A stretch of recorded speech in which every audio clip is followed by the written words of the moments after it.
Did you see the flame on the map? It wasn't there when I came here before.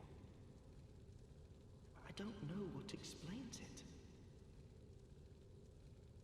But there is something greatly comforting about that flame. It seems to fulfill something very precious, deep within the soul. Something essential.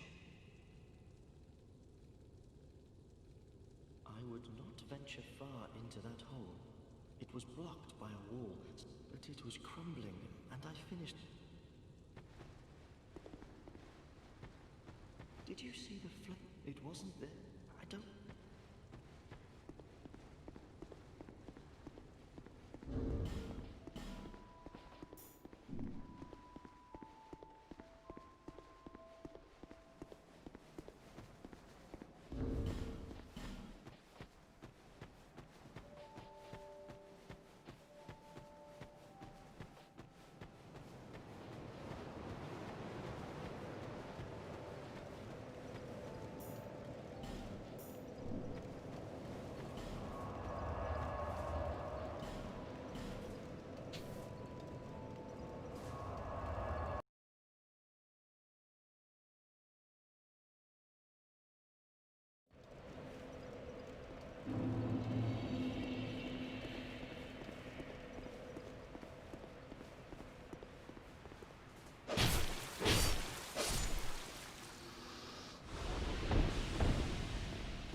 What?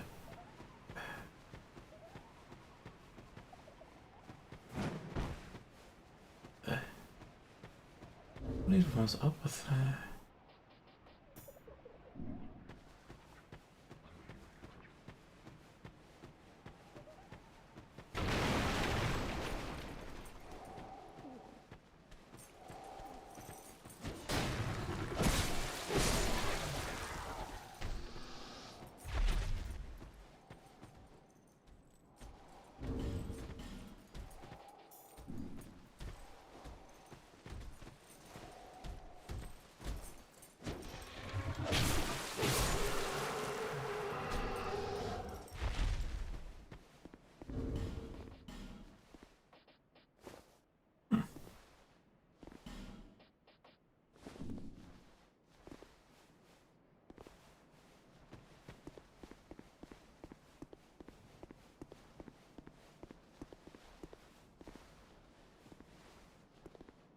Can't go up now.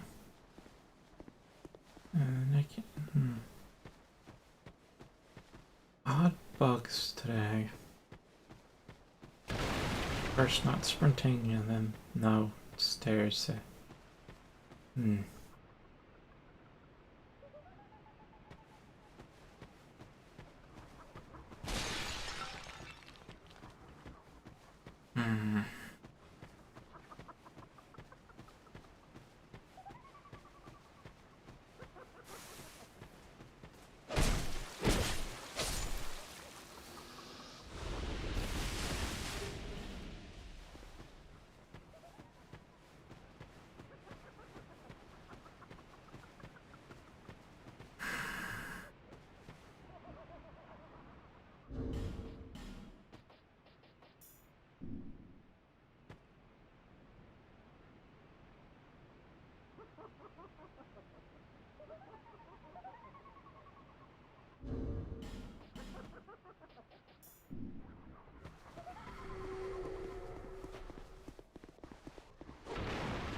Oh, there was one.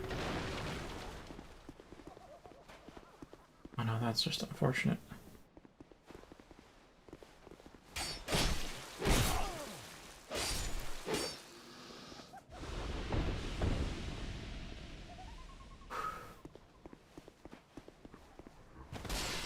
Okay, that thing's dead. We have... What the... Okay. And there's the other one to go get. Does remind me.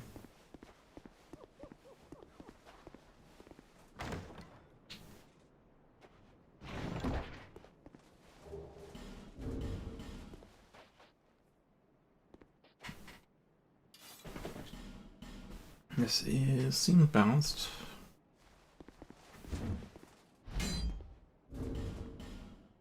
Seems alright.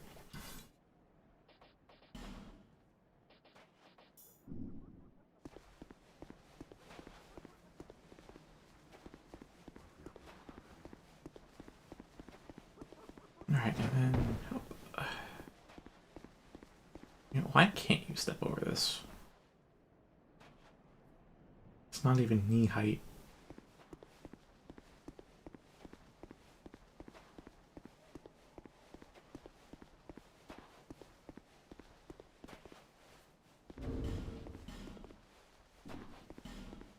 Well, regardless.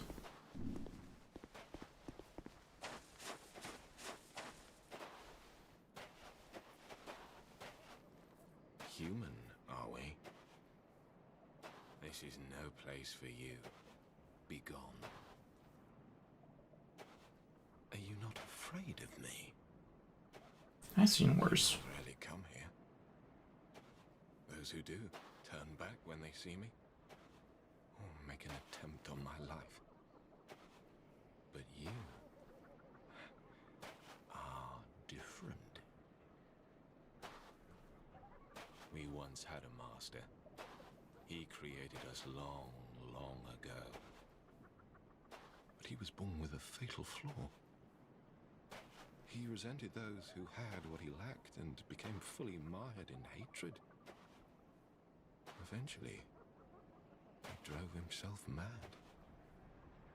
It was at the peak of this madness that he conjured up we strange creatures. Our master was a tragically lonely soul. Eventually, his solitude eroded his very reason. In the end, he never understood what it was that he truly lacked. Nobody knows when we were born, or where our master has gone.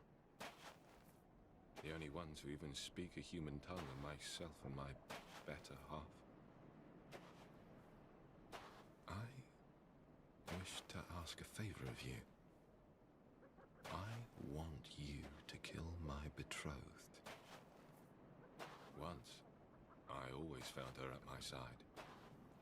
But as time went on, things went awry.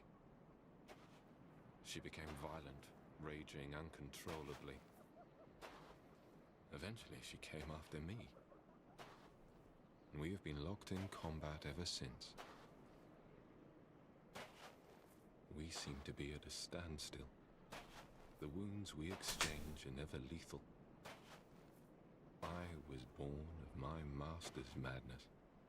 Perhaps this is some curse. I will be sure to assist you in return. The past is my name was Targ. That is all that I remember. The past is my name. That's what I need the ring for. Because, yeah, can't talk to him without the ring. At all.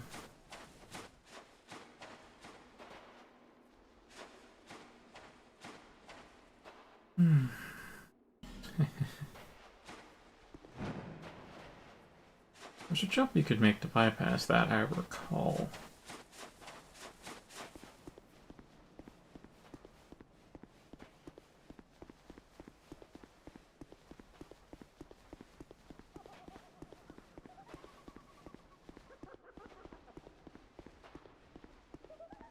Oh wait, while I'm here. Just smash your fat ass.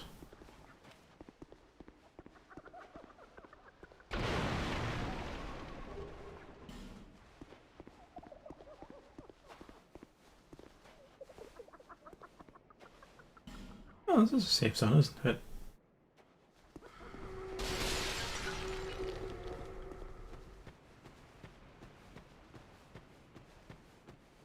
Yeah, so I guess you could smash them from up there, but the issue with the entrance is there's one right above.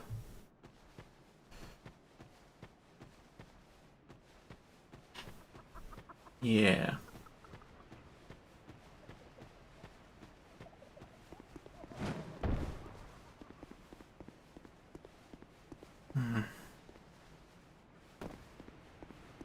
Where was it?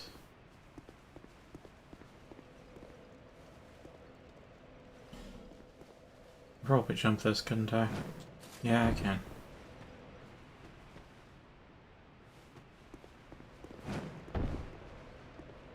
I need a homeward bone back, but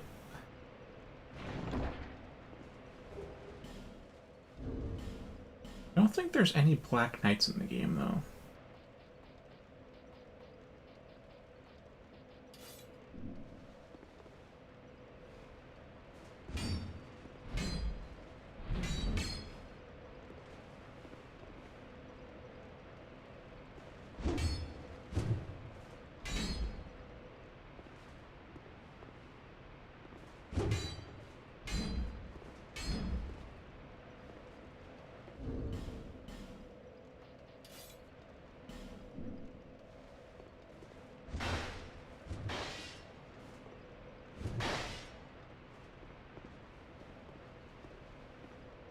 Oh, that was the way back. If you didn't use the Fragrant Branch Eeyore, that was how you got back.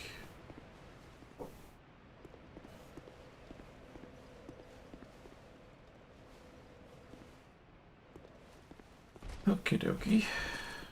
Hi there.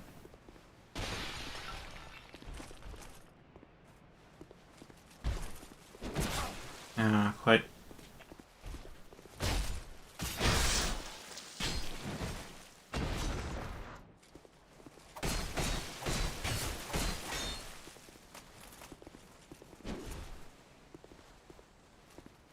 And dead.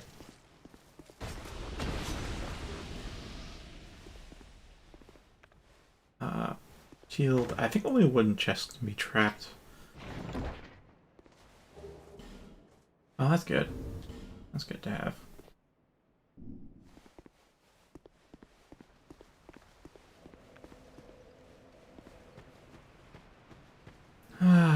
What? Wait. Try even.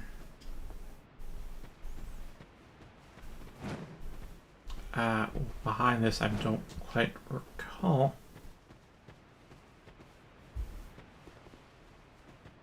Alright, we are going through I guess by my standards, a riskier path.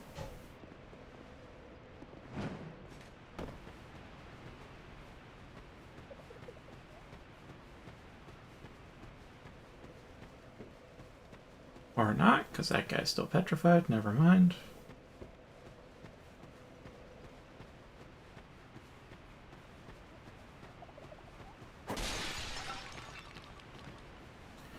In there is the no place. No, thank you. I do think I have to go in there at some point, though, but I'll explore this. Do I have to go in there? Do I have to? This is a good question.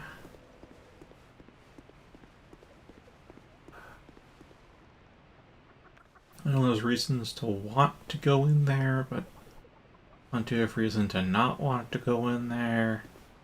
And at this point, do I really have to go in there?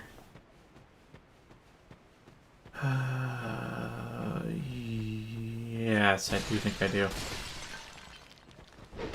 Oh, that's not a fucking player phantom. How dare you have poise?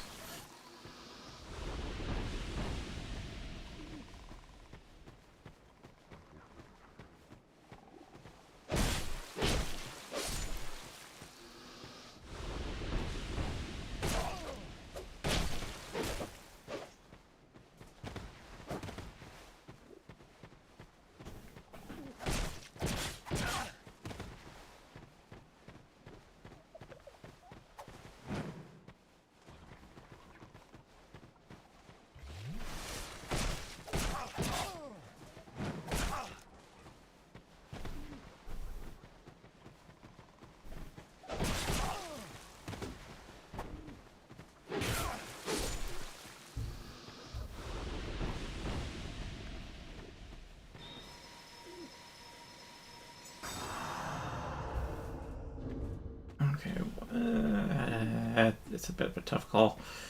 Like, do I just equip actual armor? Do I equip the stone ring? Do I stay as I am? I'm inclined to stay as I am just because I want to regen health and I don't want to equip armor.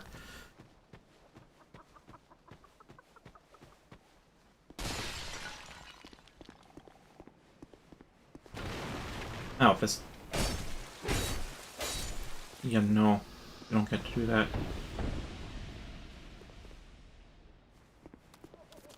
Hi. Yeah, so these basilisks, the reason why that's a no-no zone, that cave, is because there's a nest of these down there. There's like at least 10 coming out of the actual woodwork. Well then, it was possible to jump in here, but it's like really fucking hard to. Might even need special gear.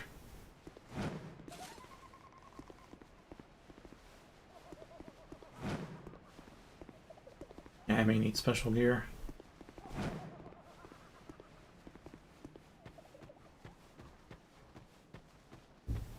And you are... Oh, he's a very good follower. Oh, and here's a nasty spot.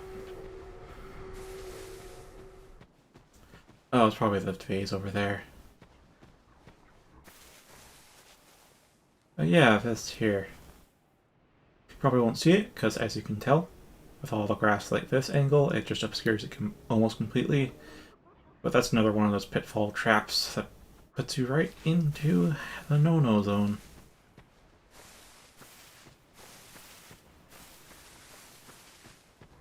I forget which one is preferable to fall down, though. I think it's that one.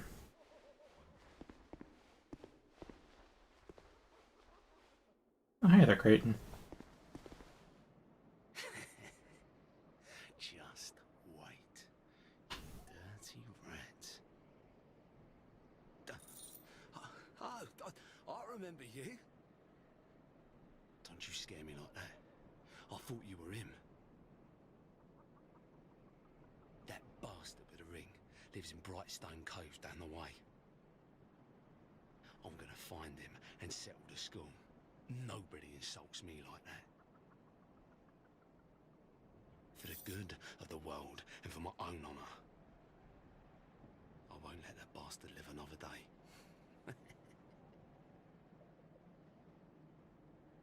For the good of the...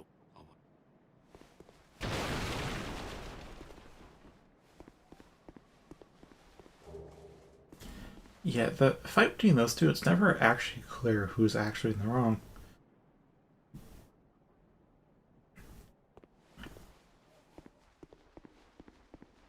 Because, I mean, Pate kinda... I guess Pate is... Well... It's hard. Pate bears himself in a very mistrustworthy manner. But, like, he never actually outright lies. It doesn't seem to outright lie to you anyways. Like, he tells you about treasure some ways, and he tells you about the traps.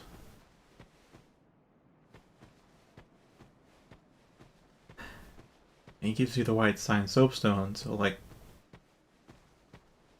is he really? I mean, it feels like that... It feels like he's being honest, but with bad intentions. Like he wants you to go in there and die so he can scavenge your stuff or something.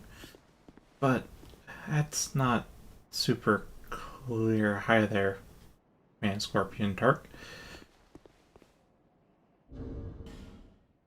Meanwhile, Creighton. I mean, we have a hint from our map maker that maybe Creighton was a murderer back in his town. But he's also a self-proclaimed knight, so maybe those are duels that just weren't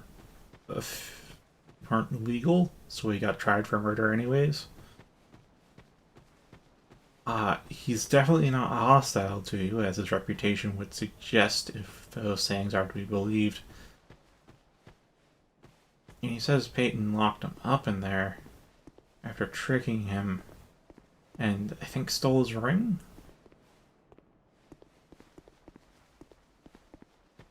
I mean, he's clearly a very aggressive individual if you get on his bad side, as we've heard him muttering that he's going to murder Peyton when he catches up to this sneaky bastard. But, like, neither of them appear outwardly hostile to you, but neither of them seem like wholly good people either, so it's like, ooh. Ooh. Hi. Well, should be full, right? Yeah.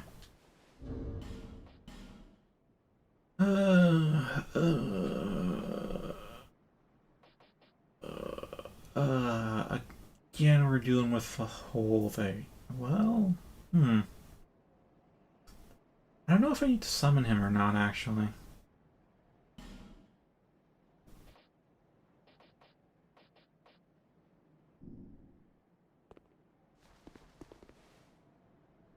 It's just there's some items that I can't get if I happen to summon him. Or rather, would have a harder time getting, so I think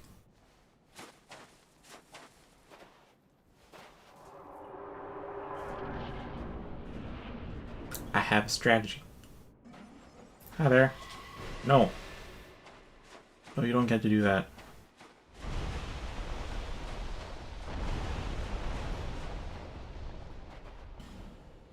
Yeah. Yeah, it's here.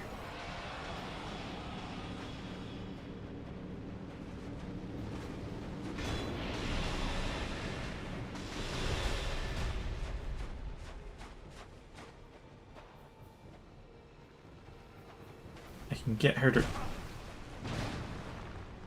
I forgot what it is exactly I have to do.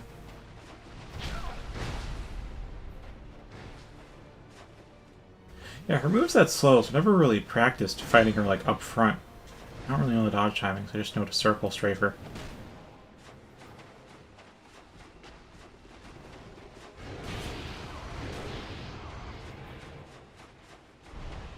There we are.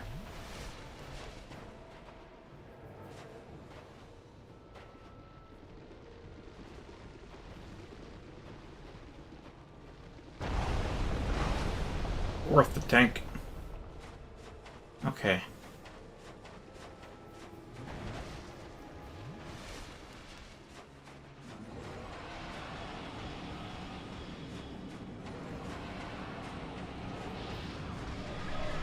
Okay. Oh, that's homing soul spears, not just soul arrow. Oh, that's quite something. Oh, that's not worth that trouble.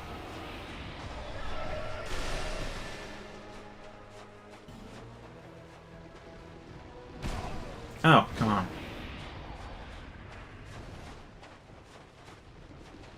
Interrupt it. That's very unfortunate. Because in the other games, you'd get iframes as soon as it starts.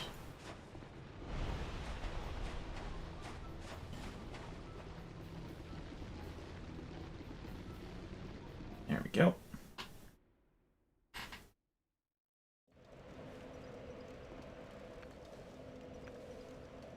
And then rest, because I think that reset everything, but not myself, obviously.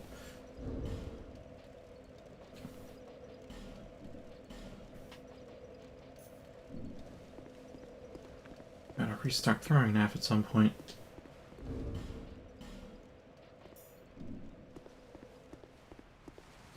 One, two, three.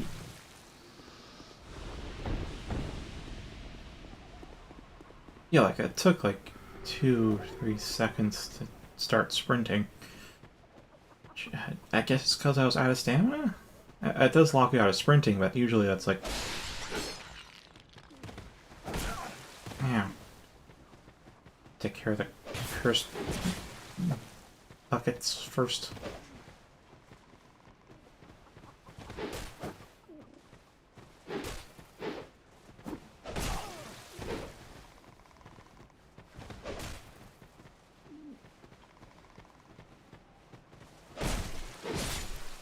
He got him. Okay.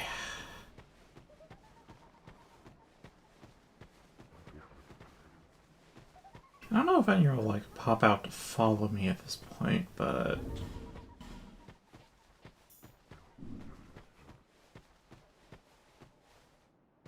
I don't think any do.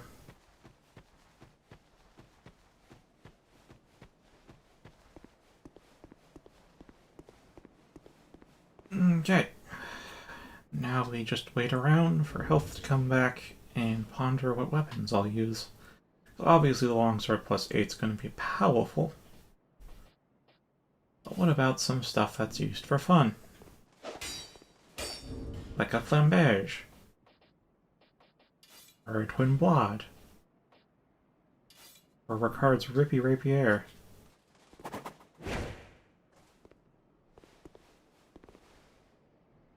Oh wait, I can actually use this now. When I picked it up, it definitely did not have the dex for it.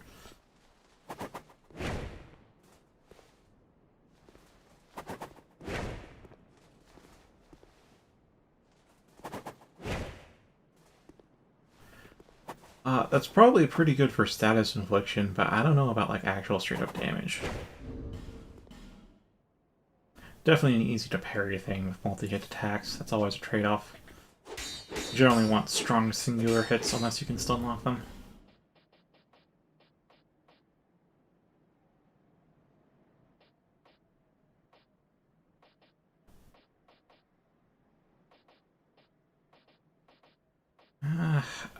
I may just do a safe bet, really.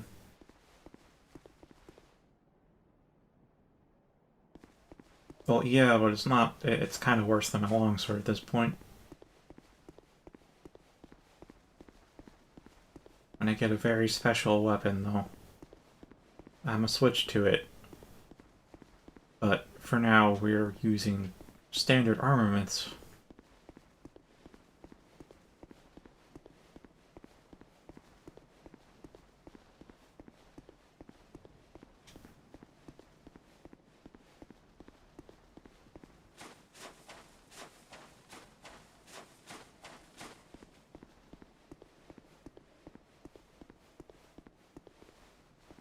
My soul memory were like a lot lower. I could actually co-op with some people, but no, sorry.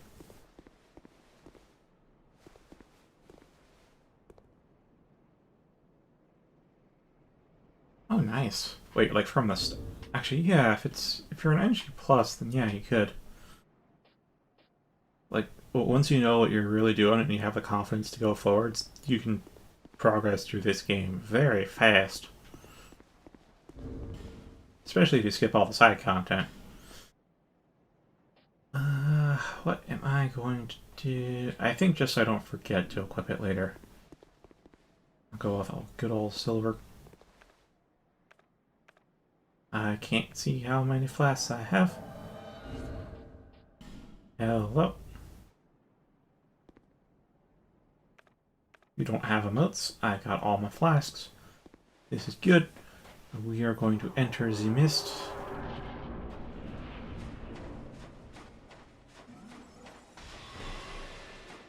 And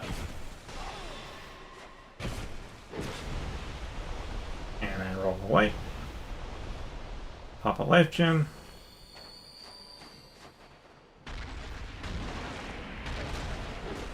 It's possible to cut off her tails, by the way, but like, it's really, really, really hard.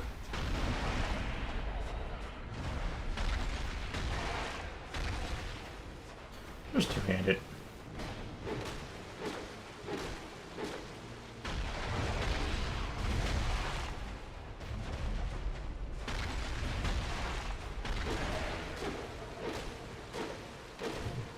So I think you have to hit it like a certain number of times, and you're probably just gonna kill her before hit that limit. Yeah, she really don't like me because I'm the one DPSing her. So I was saying, you just kill her before the tails come off. I don't think you get anything for the tail though.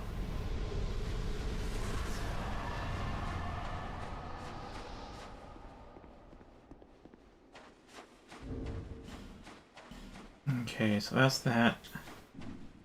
I'll whip that as we travel back.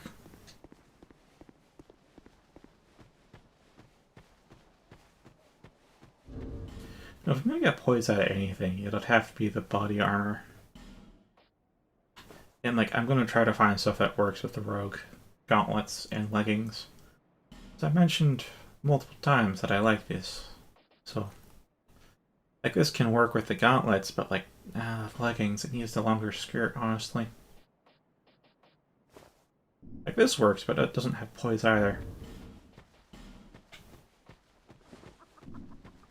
So then there's a helmet, but, like,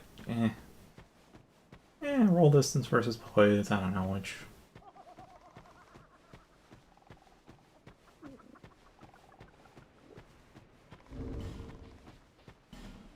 Oh.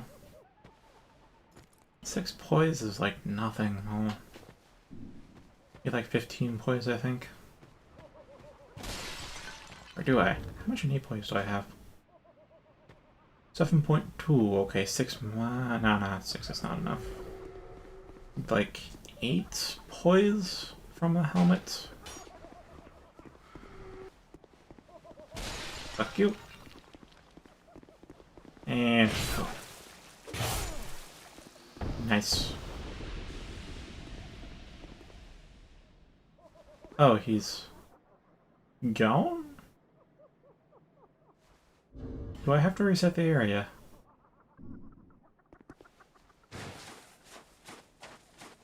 Do I have to reset the area? That is.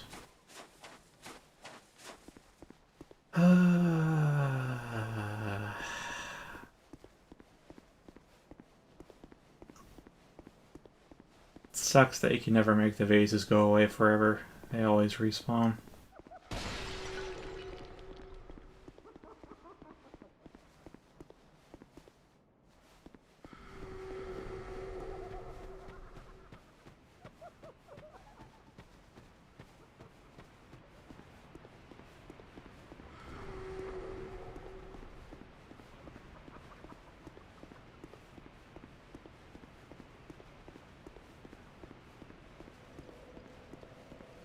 Yeah, so Curse and Petrify are 2 separate things now. And Curse is not super deadly anymore. Still don't want it, but it's not super deadly.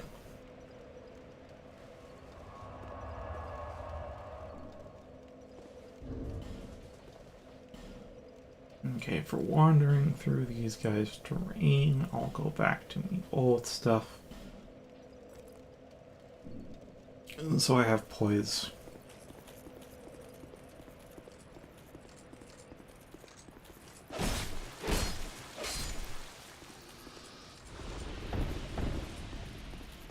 Yeah, like, Curse just, it hollows you. Like, it gives you... It gives you 1 stack of hollowing. So, you know.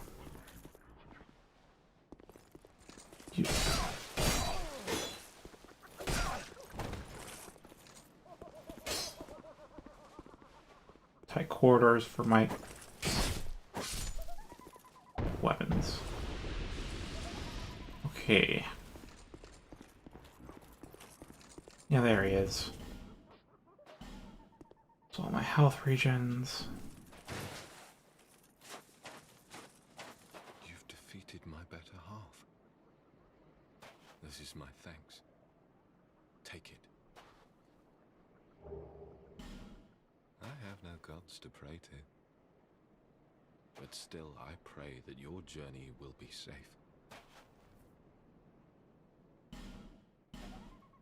I have no gods to pray to. But still I pray that your journey will be safe.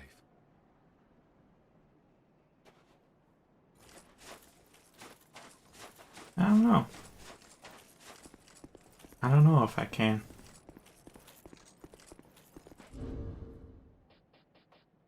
That. There's a Ring of Whispers in action. One of the classic emotes. Yeah, the Ring of Whispers makes that garbling noise whenever you're near enemies. It's non-directional, so it's not actually useful as an enemy radar. But you need it to talk to Man Scorpion Tark, like, at all. So, quest required item. Other than that, it's fairly useless.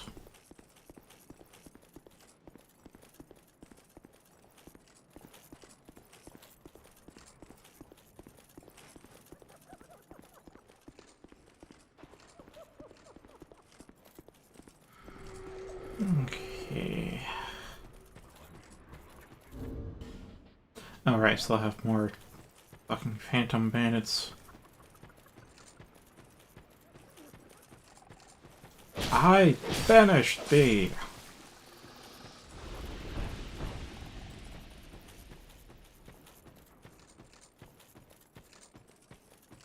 Now that I think about it, I might want to drop down that hidden hole. I think that's a better drop-off point.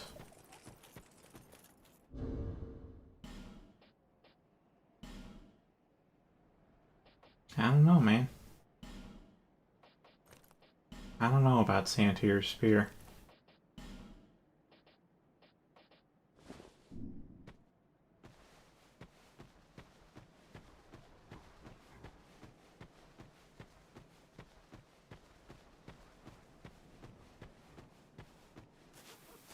Alright.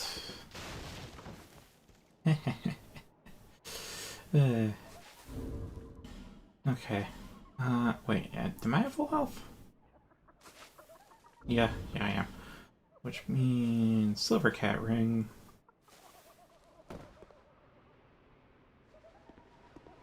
Hey there, wheelchair dude.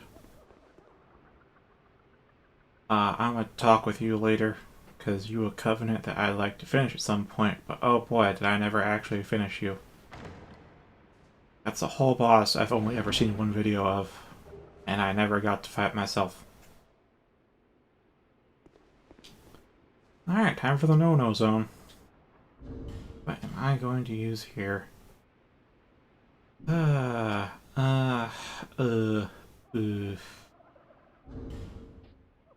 First off, I don't think I have to worry about poise break, but I do have to worry about gear break. I should have bought the +1. I can just leave right through there, but...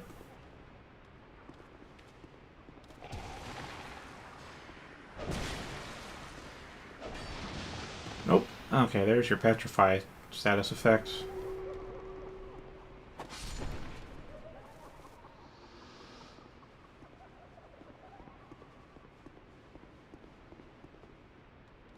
Okay, how am I gonna do this? Are they already coming? I hear the little pitter-patter of the footsteps. I don't know if they detected me.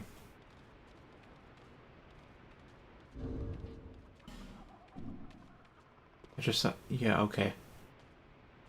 So there's like a bunch of... those wiggity-wiggity-whack guys in there.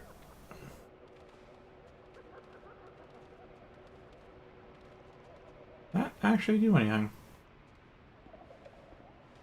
Yay, nay. Nay.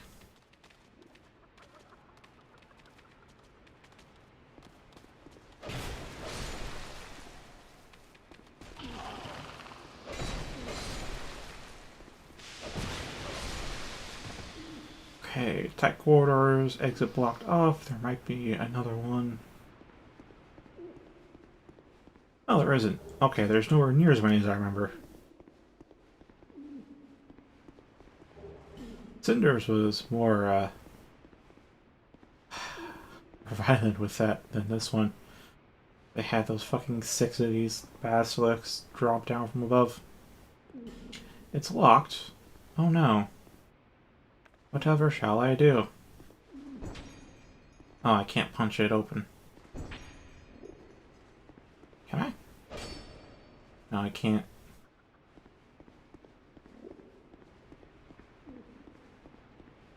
Where did I even get the key for that? Oh, Fang key. Okay. Yeah, I don't have... Wait, I think I remember where the Fang Key is gotten, but you know what? I'm gonna wiki that just to be sure, because I think it's this guy. But he's also in the middle of nowhere and could end up being a waste of a branch. So...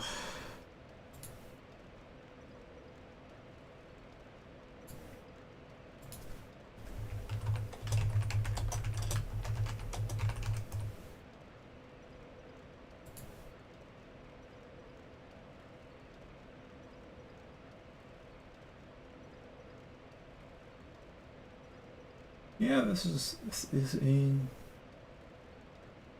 This seems like the right guy. I want to be sure, though, from the wiki dot, because I... Okay. On our way out. So this guy right here. Alright.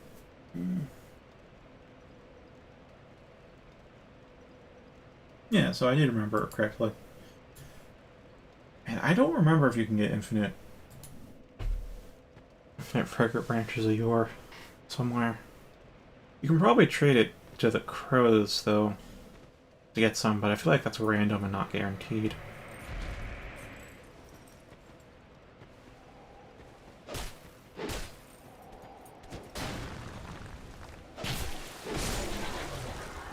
There we go.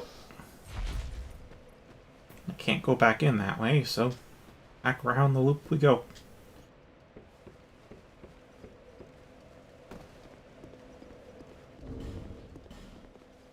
I did not touch any of the pools, so that's fine. I don't need that ring anymore.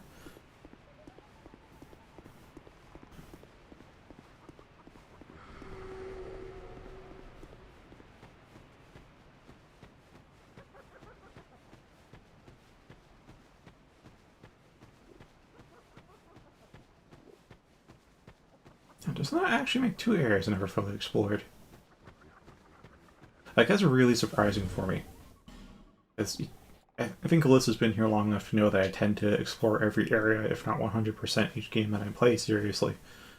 And for me to, like, not see two whole areas of Dark Souls 2 is just... It's really unlike me, and I don't know why. Did I actually just genuinely miss them? I feel like I did. There's no one of them I never actually got to see. I just got summoned into it as a blue once, and I'm like, where the fuck am I? I never saw that place again. Thank you for helping me. I am Ornifex. I owe you some form of thanks, but have nothing for me. Yeah, it's a bit of a blah day. If it would not trouble you, could you visit my abode just down the way? Thank you, Kai. I believe that I can be of assistance if you would visit me at my home. Thank you. I believe that... Oh, there's a fragrant branch. Thank you. And then a hole. I don't know why they gave these crow people such prominent butts, but they did.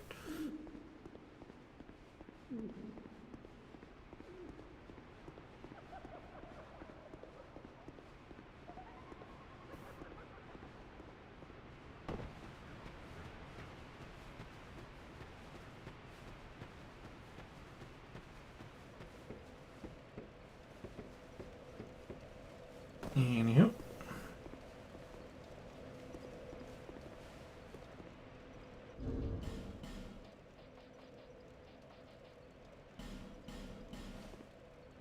Yeah, give me a good chunk.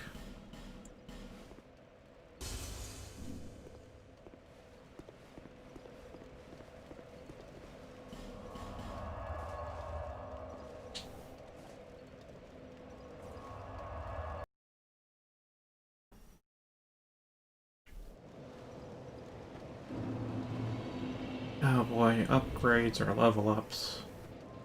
Perennial question. Check upgrades first. I won't buy stuff yet.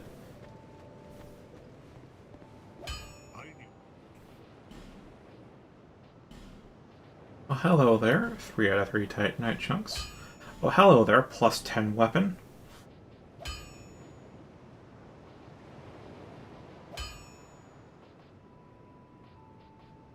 Kinda it.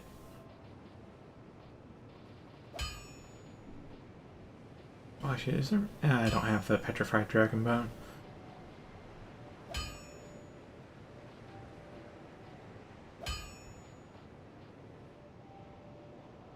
Yeah, that's kinda it. I'll be around.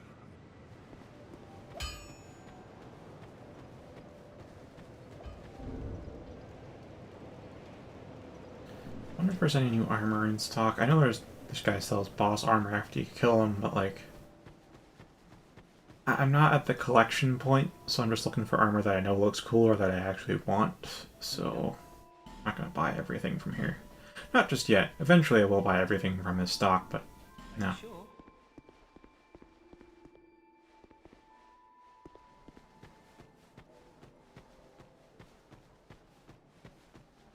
I will have to Google who Alex Trebek is later. Fairly certain that I've seen that person and heard the name. But I do not remember celebrity names. I make a point not to remember them. No interest.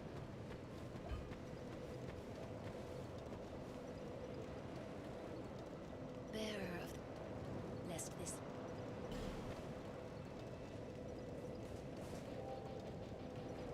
Two level ups there. And that's actually it. There's some more miracles I need to buy too. Oh, right. Not only are there more miracles I need to buy, there's also the fact that I need more attunement slots. So I guess I know what stats next.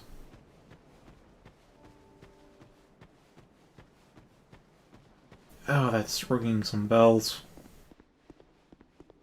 Oh.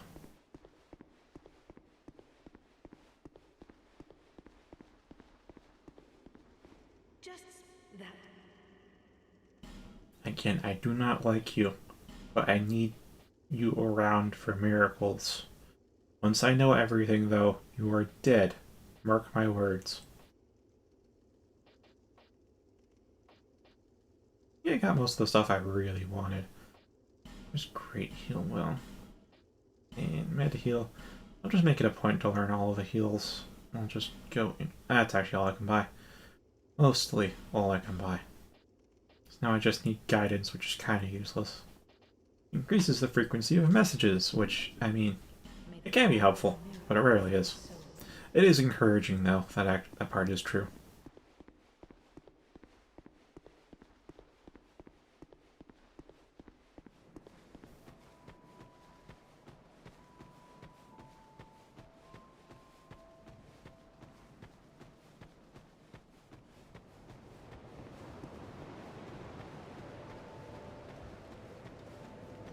There's also a certain Carillion of the Fold I need to go recruit, because I think I have enough int for him to not scoff at me.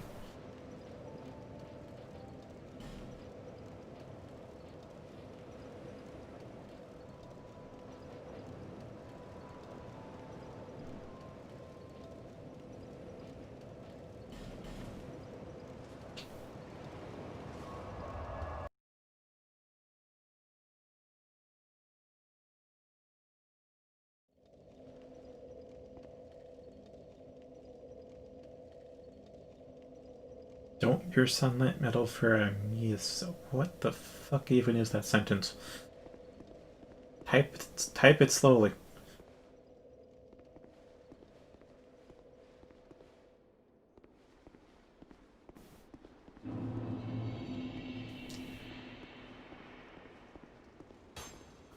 Hi there, Archer. Hi there, man.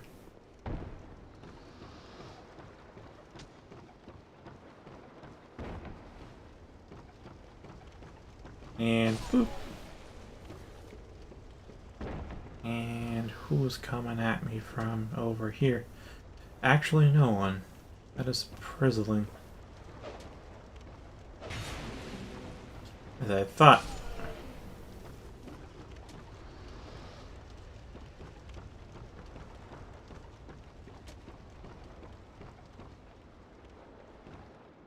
I escaped the archer fire. Seems so. Did I light the big fire? I did light the big fire. Okay. That's also an arguably useless use of a Ferris Lockstone, because you're only going to go through this area maybe once.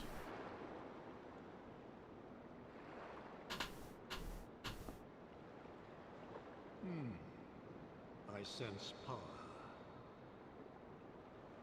Oh yeah. This day, you shall be my new pupil. I am Carillion. Carillion of the Fold. Surely you've heard the name. I actually remembered her full title. Let us explore the This guy teaches you the basic spells. It's Strayed who teaches you the advanced stuff, but basics are basics. The forces of magic and souls lie dormant in this land. I don't think I have enough medals to max it out, which is why I'm not bothering yet. Oh, my sorceries. I think you need 30? I suspect that I may even Probably like have 14. spells here. Sorcery is yet a mystery, even. Use scrolls, but the power of each scroll, the untrained cannot wield. Never forget, young pupil. The forces of magic and souls, it is nice. Sorcerer. Use scroll, but the never forget. Young pupil, may we meet again in... There we go. Yeah, talk to him enough and he should, I'm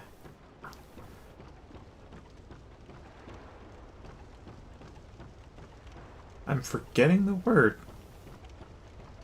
Close up shop and move to Majula.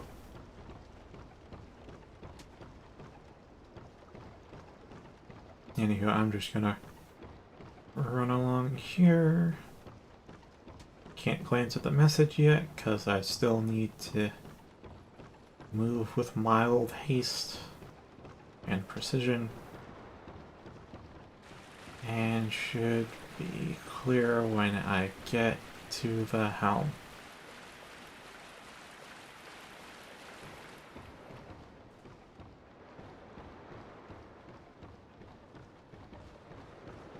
Yeah, I think it was 10 for the first. I remember, I do believe it was 30 in total?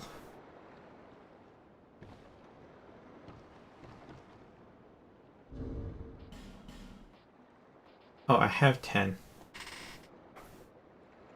Okay. Let me check out how many I actually need. I'm forgetting the Covenant name. Heirs of the Sun? Yeah.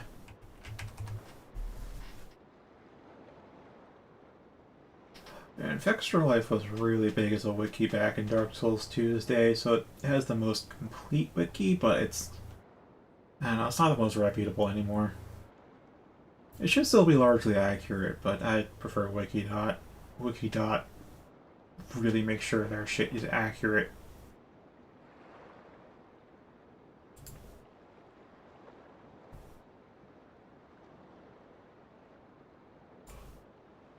Yeah, I need 30 total. So, I can get the Sunlight Parma, and then at 20 I can get the Sun Sword, and at 30 I can get the Sunlight Spear. I'm not quite sure about the Sun Sword.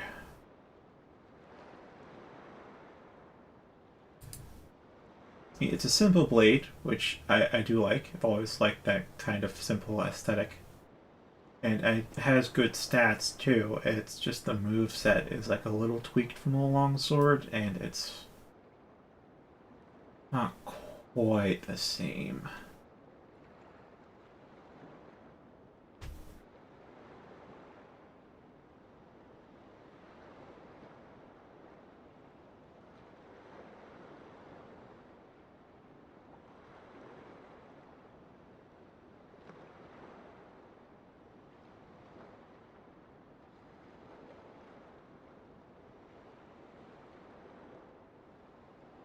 Huh, and as of New Game Plus, I can actually get Sunlight Medals from NPCs, which is... well, from enemies as a drop. That's actually nice. Now what is the sunlight perma? 'Cause should I get that now?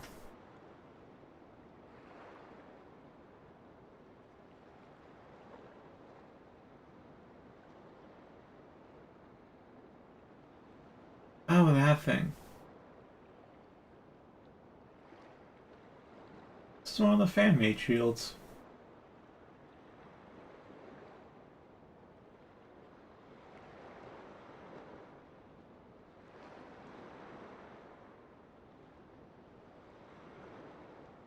Well,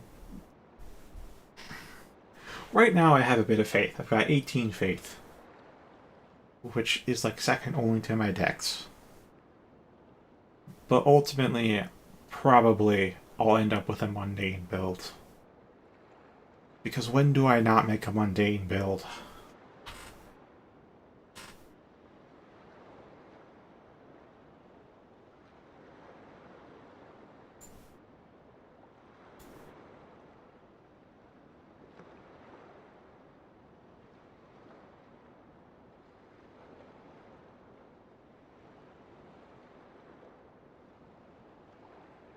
So it's a good elemental shield, not a good physical shield, but that shouldn't matter.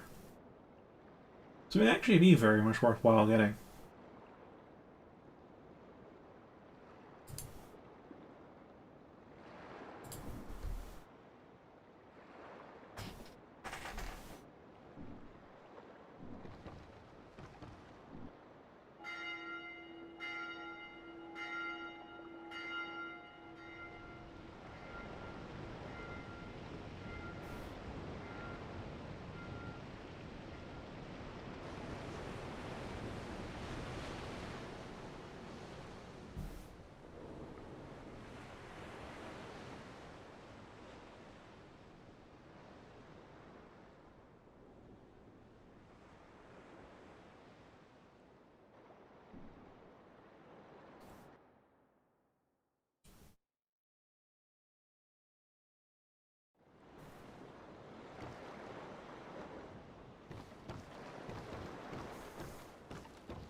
Is it worth replacing the buckler for?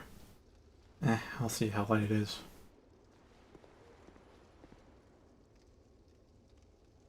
It is coming, right?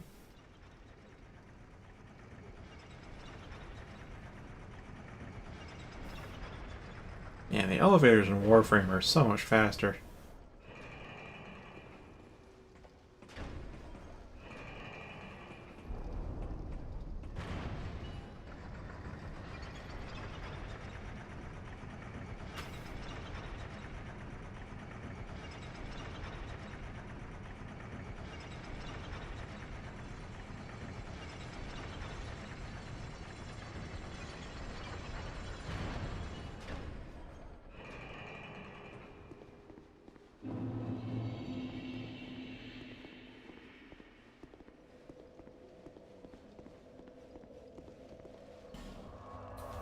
Alright, Poison Valley.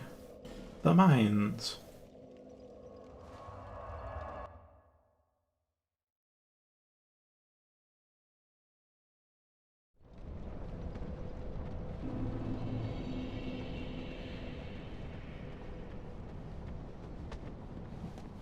I just remember Seth giving an immunology talk. It's really surprising that the memester reviewer was like an actual doctor before he started his YouTube career, which is alright. And one of the streams I just kind of found on YouTube was him talking about cancer and its treatment. And that's... like, because of that, I actually have some stuff to like say on cancer, but it's still not a whole lot. He's the one who gave the talk and has done the research, and I'm just kind of parroting what I remember. One is that if you get it, you should do multiple therapies and never single therapy, because the cancer cells.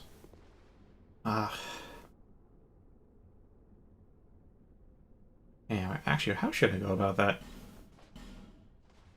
I wish I could offer multiple.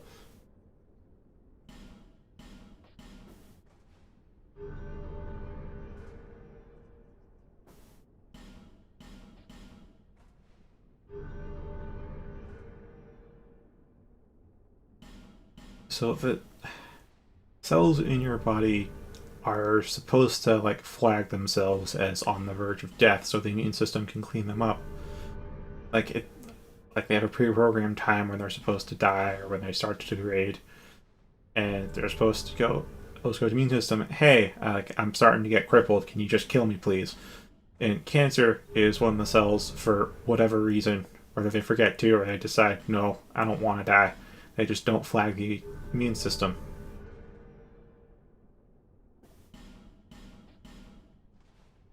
And that's how you get cancer cells. And actually, you get cancer cells like hundreds, or maybe it was hundreds of thousands of cancer cells every day. And your immune system is really good at taking care of those. Obviously, if you get that many cancer cells each day. There it is. And you don't have cancer. Ooh, same weight as the buckler. Slightly better stability. It's just worse on the dark front and the fire front. That's a lot worse than the fire front. And of course, the physical front. That's like way better on everything else. Oh, it's a regular parry though, so that's a bit... Yeah, there was a design I only heard about this through the wiki, so I wasn't aware when it actually happened, but there was a design contest for Dark Souls 2 where fans submitted shield designs, and I think about 10 of them got into the game. I think this was one of them. I'm not actually sure about that one. This one is, because I just read the wiki article for it, and this one is also a fan design. There's some slightly out of place shield designs, but they're still like on theme for Dark Souls, just not quite what you expect from main developers. Where was I on that? Right. The immune system is pretty good at handling cancer cells and getting rid of them.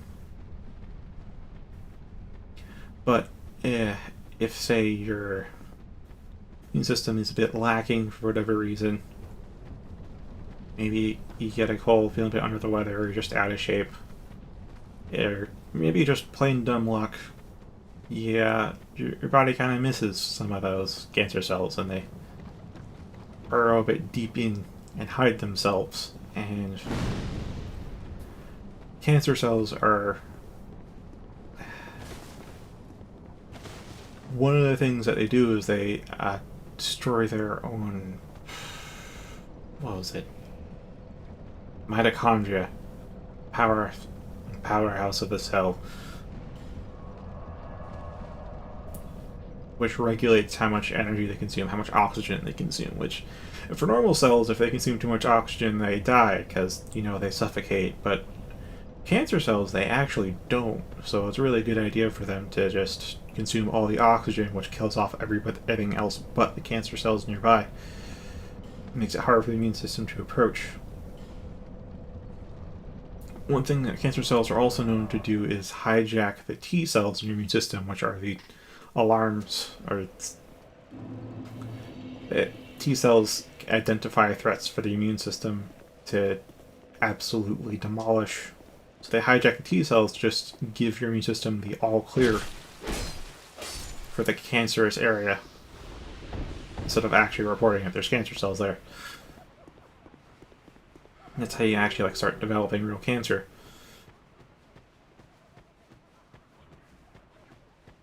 And because the cells, cancer cells, destroy their mitochondria, they're actually really, really bad at short-term adaptation.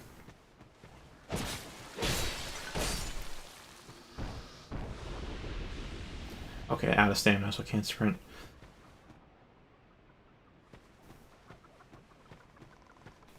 but they're actually still pretty good at long-term adaptation. So if you go for like a single method therapy, that'll kill some of them, sure, but then like how if you keep using antibiotics on germs, eventually you kill all of them off except for the resistant strain. Similar thing happens with cancer. They become immune to that one type of treatment.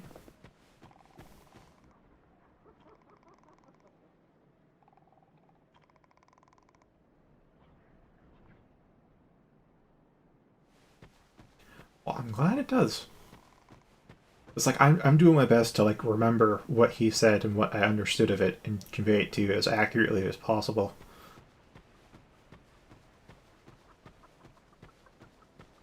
But yeah, so the cancer cells are pretty bad at short-term adaptation,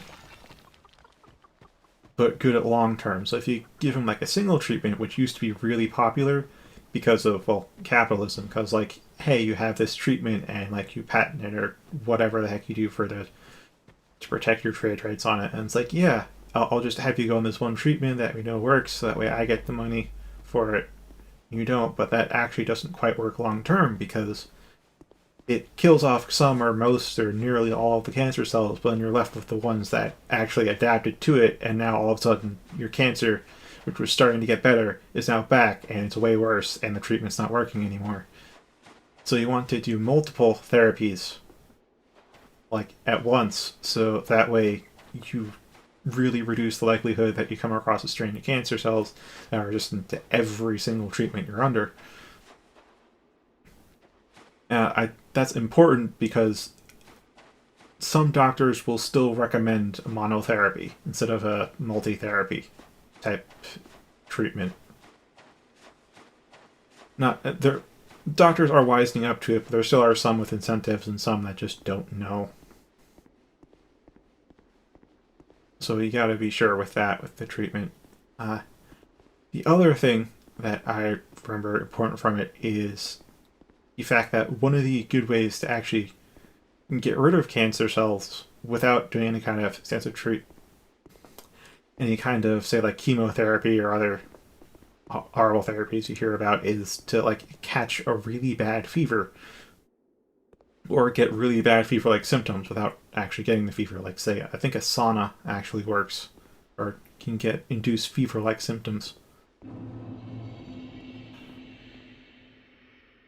And that's because links back to what I said earlier about how cancer cells are really bad at short-term adaptation, and also how they basically make their local area in your body inhospitable for everything but themselves.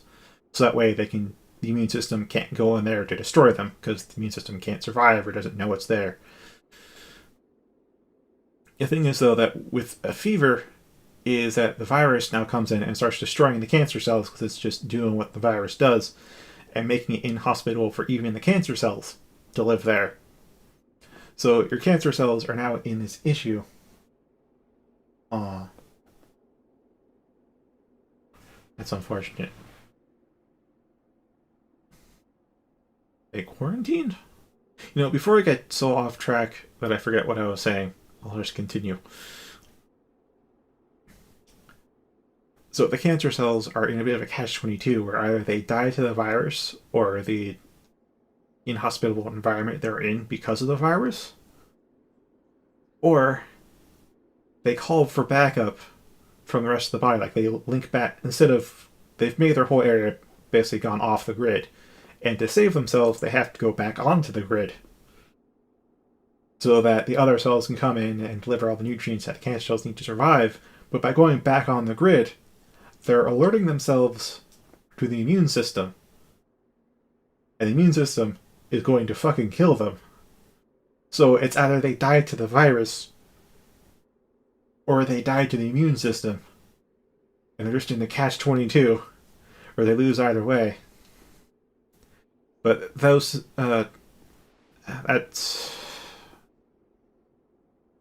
circumstances come about when you have a kind of pretty bad fever. So you may also kind of risk dying from the fever, but if you can induce fever-like symptoms, like if you can get yourself really hot, your body really hot, you should get, maybe to a lesser degree, but still similar effects. While studies haven't been done on whether a sauna will pull it off, the logic does follow through that, yeah, you can get your body really hot and really sweaty and just get yourself... You don't necessarily have to get a fever. You just has to be like you have a bad fever. And that should help. That should put your cancer cells in a tough spot. And of course, for preventative stuff, there's, you know, the usual, like, exercising, eating right, being generally healthy. Because if you're generally healthy, then your immune system's also good to go, and it shouldn't miss the cancer cells so much.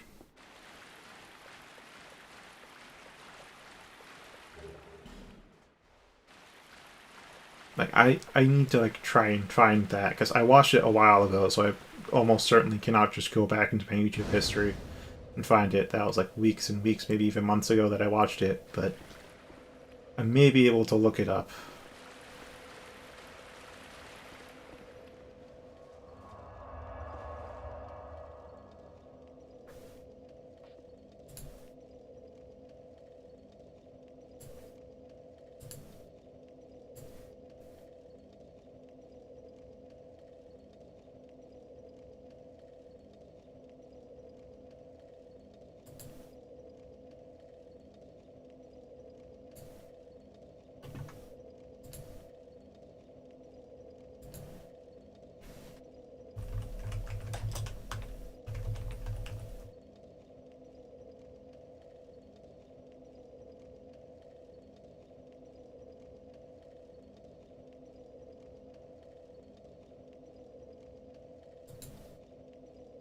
Okay, I found it. It takes a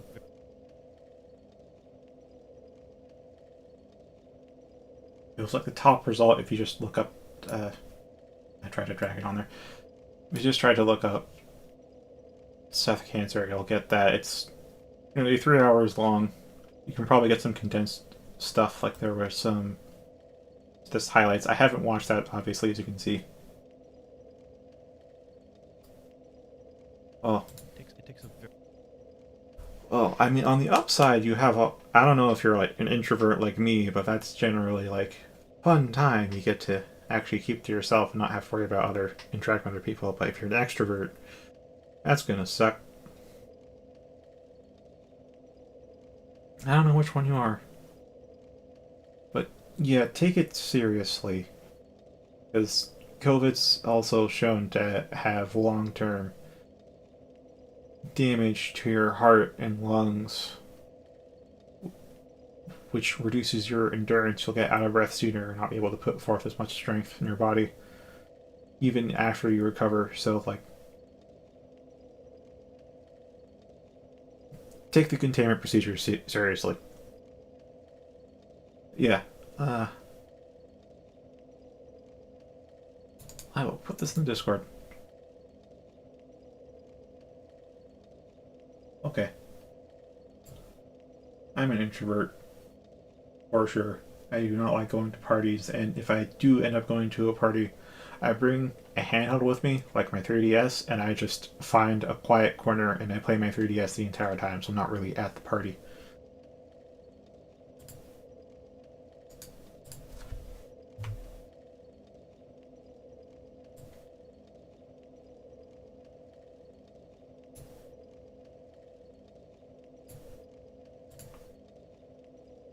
Okay, that's in Inverport. So you can watch that at your leisure. I also recommend him just for, like, his YouTube stuff, because I'm not sure if I call them entirely accurate reviews, but they're quite humorous. Really fast. A lot of editing. Yeah. Be sure to wear a mask when you can. Oh, he turned on that.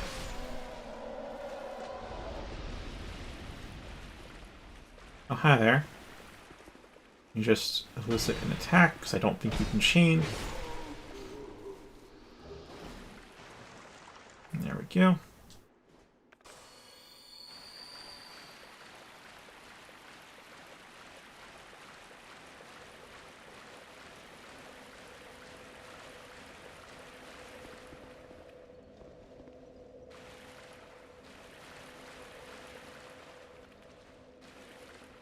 Okay, this is gonna be a bit of a tricky bit. Actually, I may be able to come through pretty... Ow. Fucking. Fucking. Oh god, there's toxic. I completely forgot toxic is actually a thing.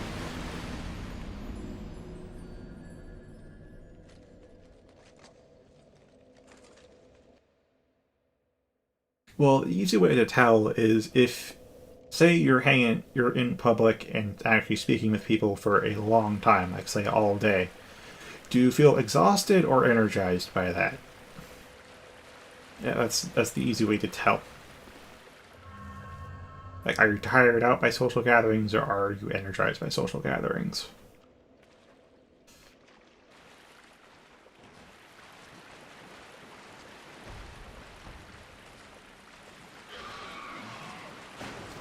Ah, that's an interesting way to go about it. Yeah, that's fine. Okay, now then. Alright, good, good. That thing dies fast. Okay, so this is an interesting covenant. I'm not even sure if I'll actually get the special part. But this is a covenant's hunting ground. Just to be absolutely clear with that. And they don't invade you. You invade them. Like, you get involuntarily summoned to their world, and then you have to go through this whole arena to the end point. And that's why there's all these Pharaoh's Lockstone contraptions here, because the Covenant actually awards them as rewards for, doing your job. And a lot of these are traps that you can activate. Of course, this is the only one that I really need to do here. So I can fit through that.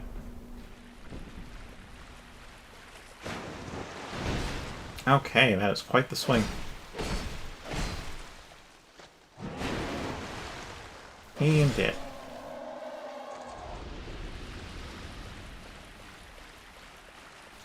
And time for the very, very, very special weapon.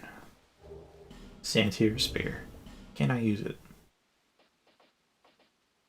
20 strength. Okay, time to get on with that.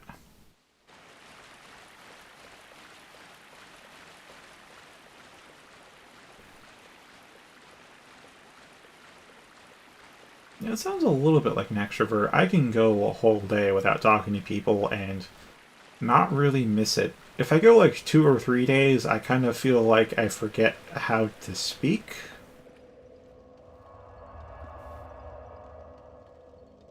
But beyond that...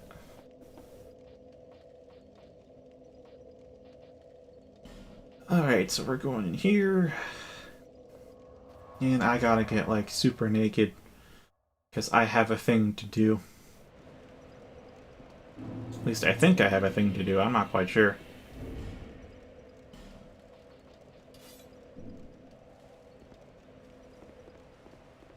Might have to do it a different way. Yeah, so Santir Spear is really neat. Because as you can see, it has 500 durability in a game where stuff has like 40 or 50. It's like really fucking durable. And hi there.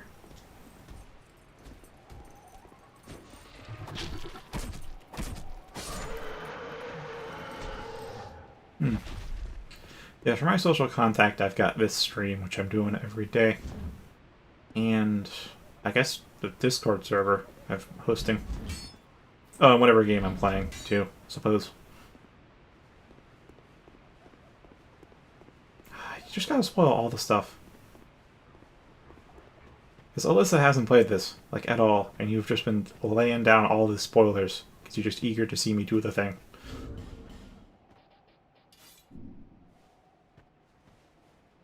Alright, here's a tough question. Oh, he freaking... Alright, back off, back off, back off. That's close to a curse. That was close to getting cursed.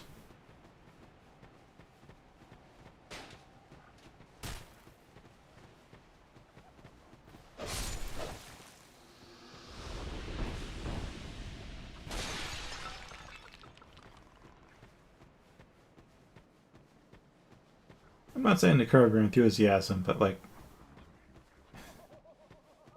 Also, you're pretty young, aren't you? Yeah, I guess you're not that experienced.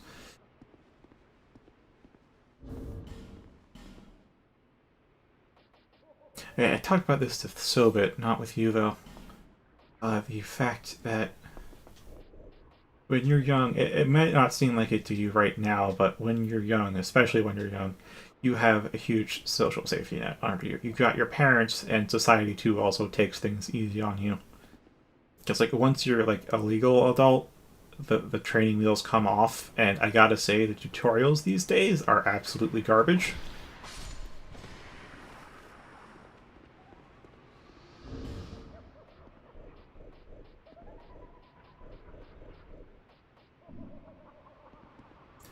No, I don't think I really can. My question though is, does this affect it? Doesn't seem like it.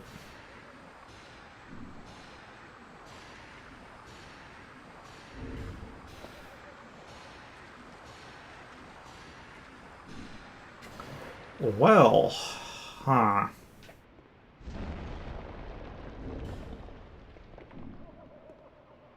Hmm. Hmm. What the hell can I smash with this?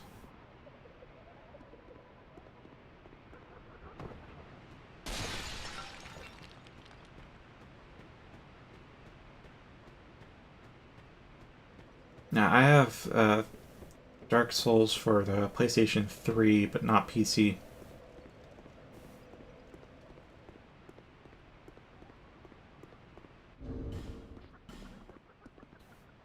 Okay, I kind of remember the cheap way of doing this, but how did I join the Covenant again?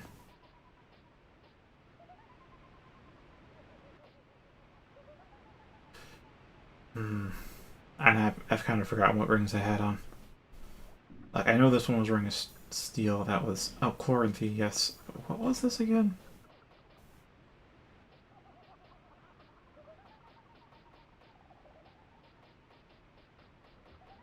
What was this ring? Ring of Blade, that was it. Increased damage.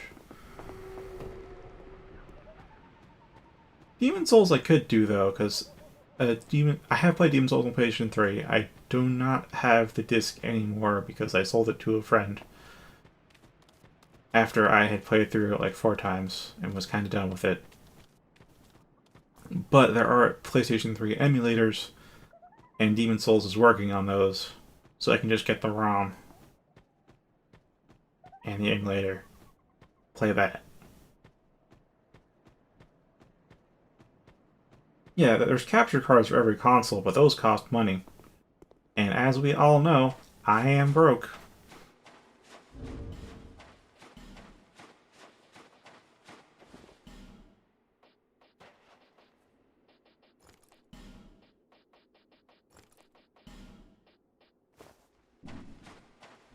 I should get the rest of the weapons on here too. Wait, can I even upgrade this? That's a good question.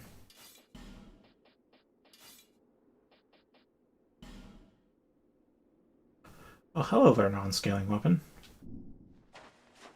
Is it already a mundane, or is it just a flat thing? I don't know.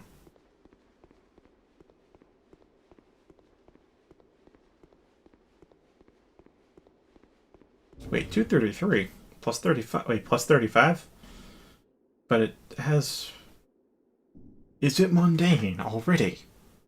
That's actually pretty awesome. I said I go mundane builds, don't I? Oh, that longsword's still stronger per hit, but I can use this. I can indeed use this. Like, if I could get some capture cards, I'd get one for my DS, because then I could stream Etrian Odyssey comfortably, and that's worth a lot to me.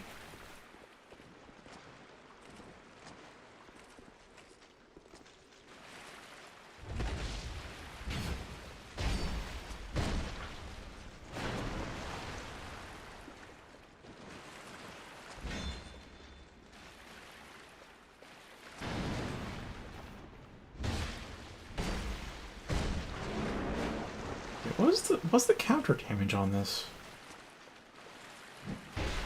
Ow.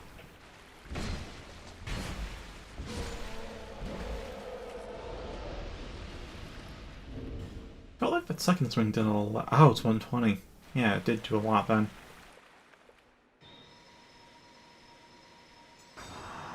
Okay. Twinkling Titanite. I don't think I've used that in any upgrades yet. I think the only special path upgrade I've done was Nitha's Bent Spear.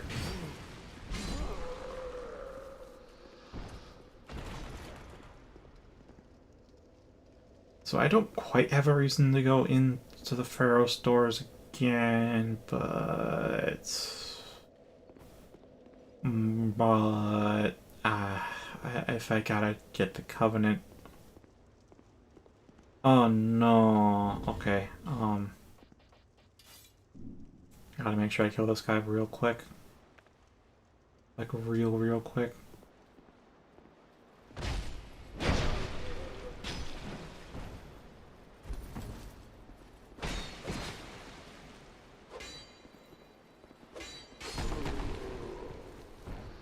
I hit the chest twice. That's not good, but... Alright. I feel like that wasn't quite worth it, because I think a Dragon Charm is just... Oh, cure poison and greatly restore HP. That's like even better than Poison Moss. Never mind. Never mind. That stuff is good. I'm not sure when I'll use it, but that stuff is good.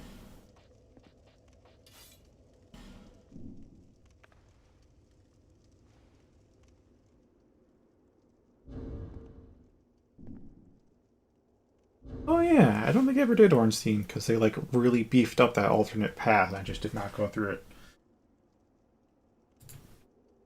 Alright, let me just look...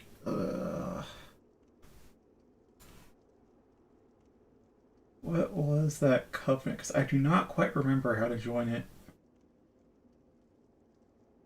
Maybe I have to beat the boss, maybe I don't.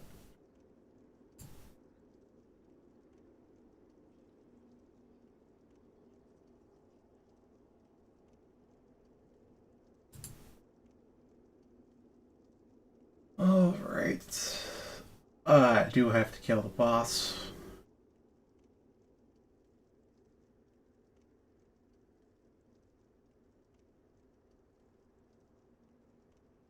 Actually, maybe they fixed the bug, honestly. Was it a bug? I don't know. Okay, so, like, I can do this the legit way, breaking the spear, or what I can do is I can join this covenant to make some enemies non-hostile to me, and I can't harm them, but when I smack them, the game still takes away the durability for it. And that's what I'm aiming for, so I can just spend like 20 minutes R1ing on a completely immobile thing. Yeah, I just read that. I have to beat up Ratman. So I think I'll just up my prospects of actually winning. First, oh boy. Oh boy. What do I even want? I'll go bring the Evil Eye for a bit. I forget how much this even heals. It's never really been a lot in the games. Good job, that thing.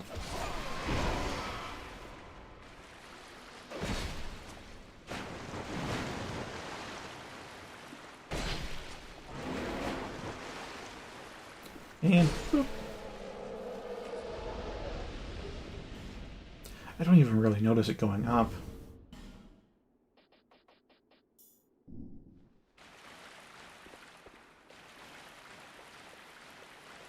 Okay, so I think until I get the Covenant.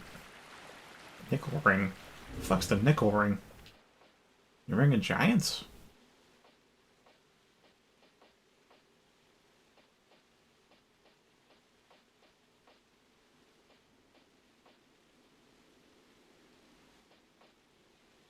Nickel Ring.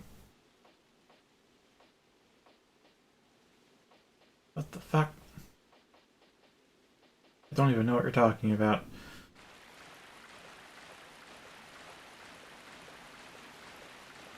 I'd love to get the items, but like I don't want to spend more time than necessary in here because I could get summoned and that could set me back.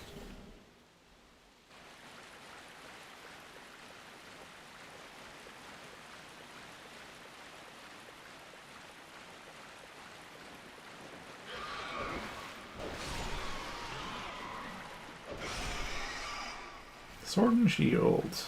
Classic combination.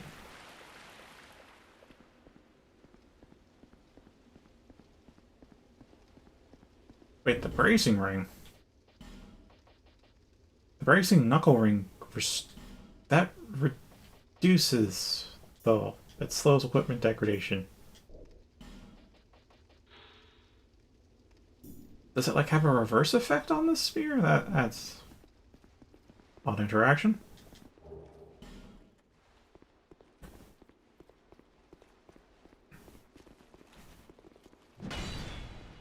And back step. Yes, there's like a shit ton of traps in here, but as long as you don't use any ferrous lockstones in here, you won't have to deal with any of those traps. Like, at all.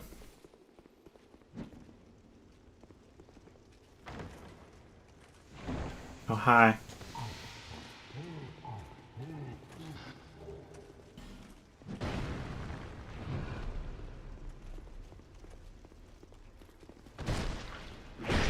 Well, he just popped up something. I forget what the...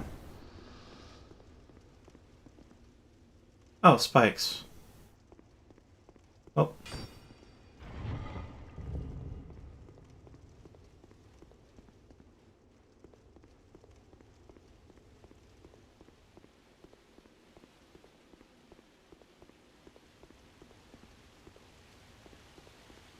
Yeah, so there's one ferrous lockstone that pops up a wall.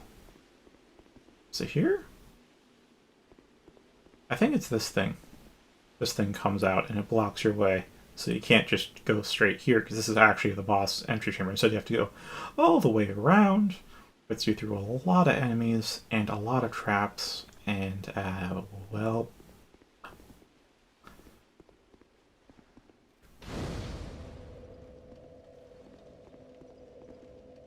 yeah, I don't think there's a ring that makes you break stuff faster, but if there is, cool. If there isn't, well... just have to make do, won't we?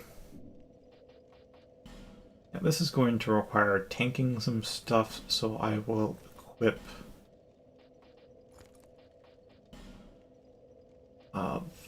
these, as well as...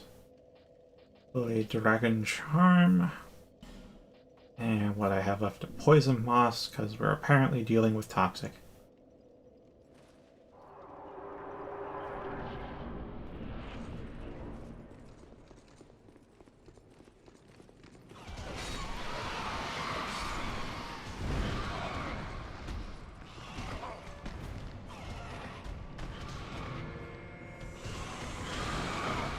Yeah, and that really restores a lot of HP.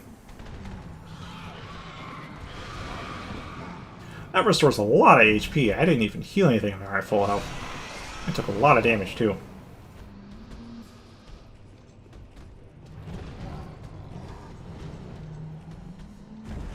Yeah, the biggest threat are really the small guys.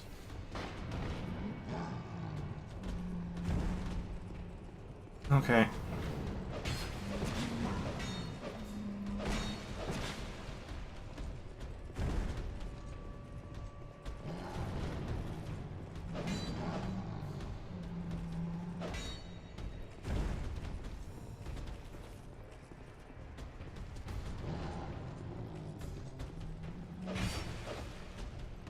There's going to be a lot of aiming for hind legs.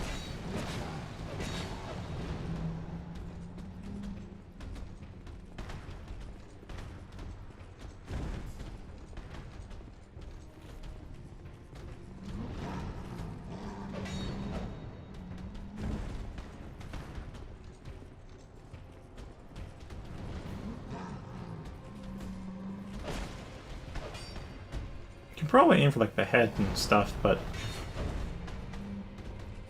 It's risky, of course.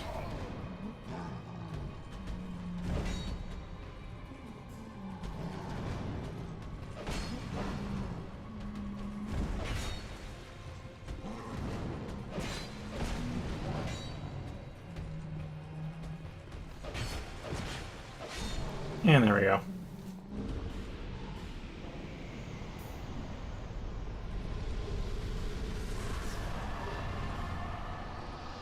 Ferris Lockstone.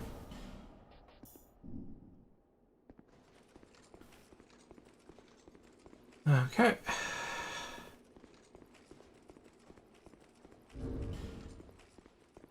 Yeah, I guess I'll stick with this armor though. The next bit. Not quite. It's kind of tied though. This Covenant does have the most BS boss fights though. Hello there. Leave this place, human. We have no time for thy kind. Humans bring nothing but filth.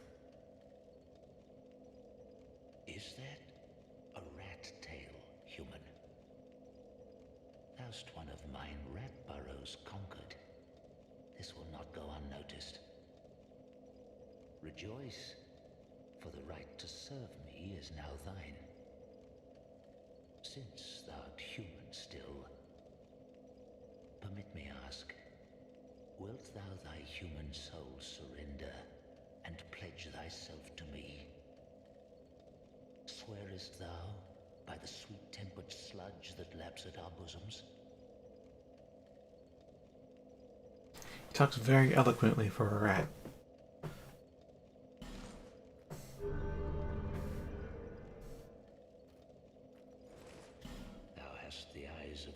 Perceiveth true beauty.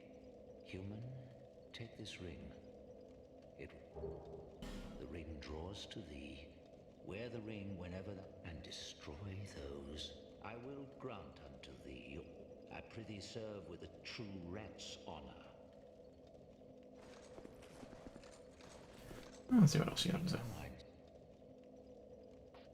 My servant, there has been much honor in thy service. I am merciful. The insolent fool's line, my servant. Dispatch these. Let's see, what can I buy? Not too much. Wait, can I actually drop down here? Probably. I do want to try. It's not much. Oh, yeah, that takes me right to the end. That looked a lot steeper than it was. So now that I've switched covenants, there is... yeah, the rat ring.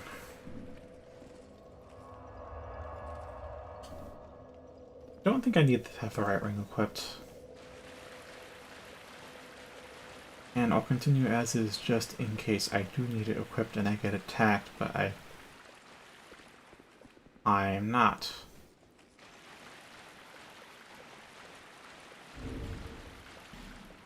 Okay.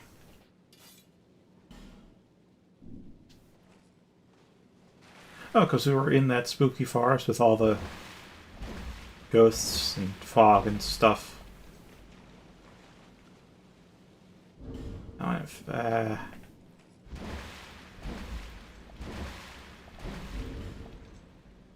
Does it not work like this anymore? Because this was the exploit where you just kind of smack them.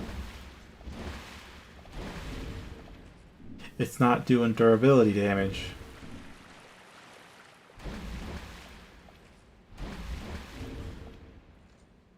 It's not taking damage. Oh no. Oh no.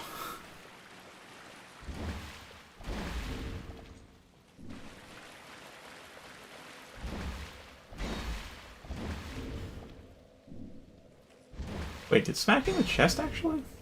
The chest works. Hello.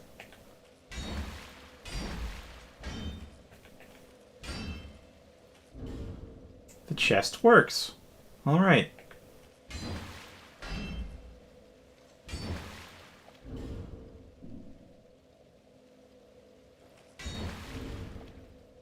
Yeah, 94, and then 93.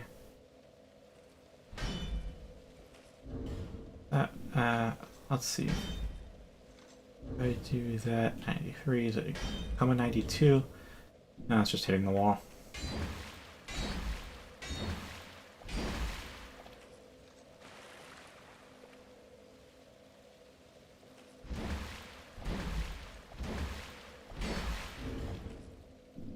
Yeah, 490. Yes, this will take a long time. It's well worth it, though. I wonder if I can swing this more than 4 times, though, without... 2, 3, still 4. At least I'm more solidly hitting the chest, though. Let's see, 87, so 2, 3, 4. 2 durability lost. 1, 2, 3, 4. Like 1 durability lost, so I think I have to like actually hit the chest.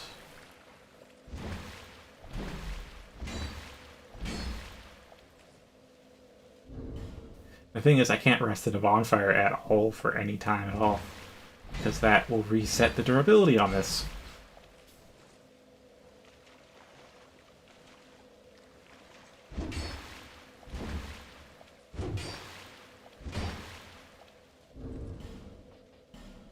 I will start discarding extra weight, though. Because that should... And I don't know if it's true in 2, but at least one of the games, reducing your equip load does increase stamina recovery.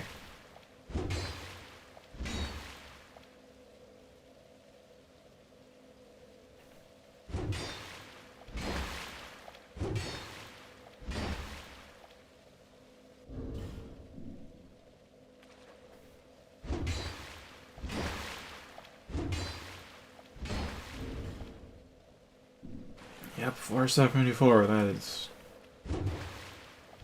Are we sure this doesn't work? Yeah, that doesn't work anymore.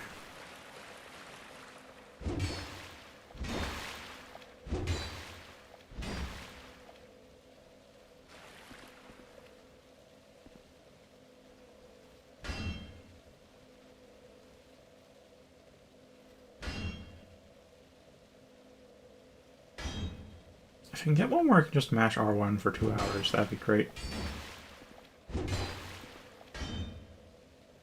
Without, like, hitting a wall.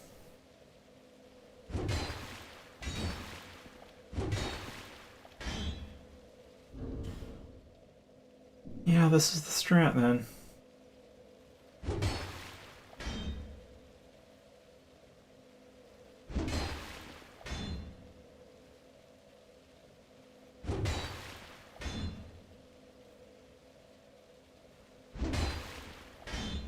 That would be a good time to put on that immunology stream from Seth. This is going to take a long, long time. Making myself a bit...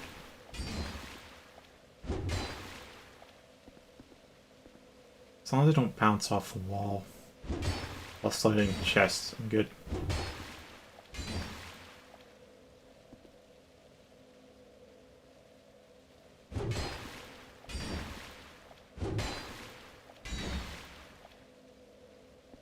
Oh, I have not. It's one of the things that's been kind of... I used to watch videos of it, and then the people that I watched shifted over to other games. Right now, it was Acolyte who I was watching, and right now he plays mostly COD 1. I've completely forgotten the name. Warzone. Warzone. That was the name. He used to play... Well, he used to put up videos of Apex. So... used to watch Apex as a result.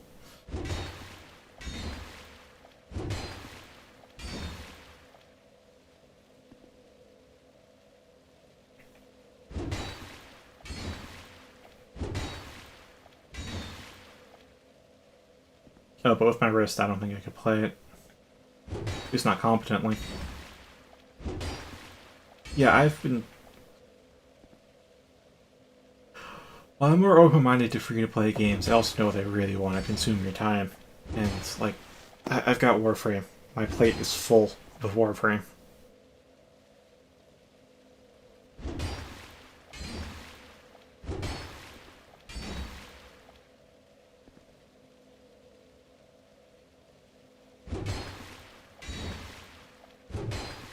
Oh, there's a dent in the durability bar on the UI. That's nice to see.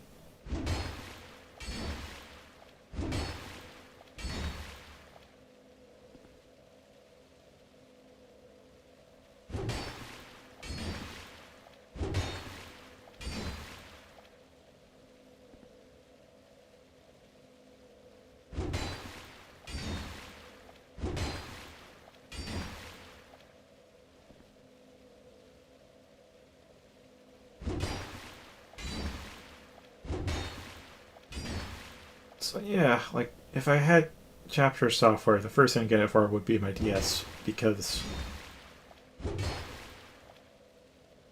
the emulators for DS, the control schemes are functional. Let's just call them functional.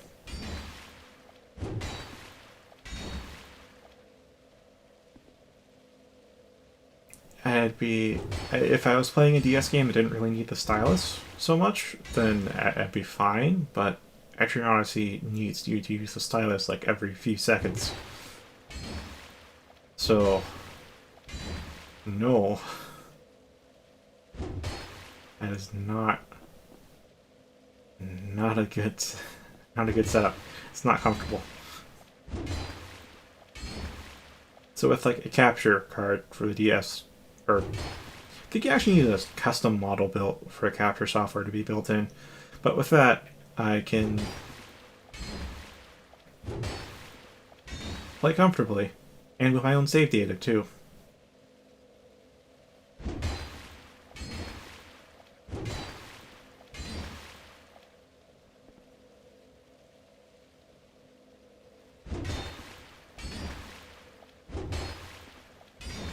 Yeah, unless Apex has some pretty generous controller support, I wouldn't be trying it out soon.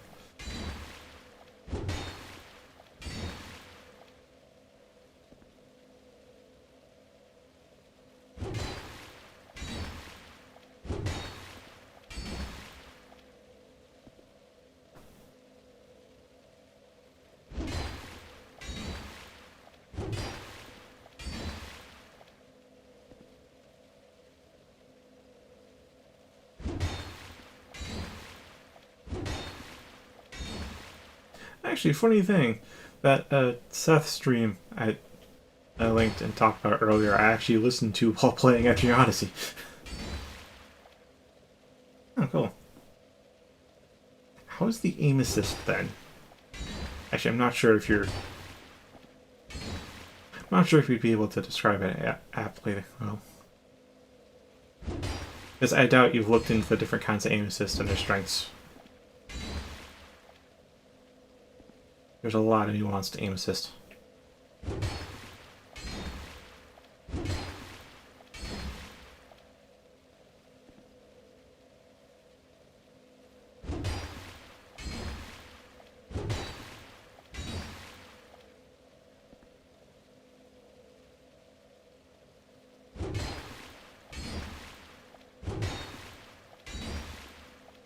Yeah, this is gonna take all night.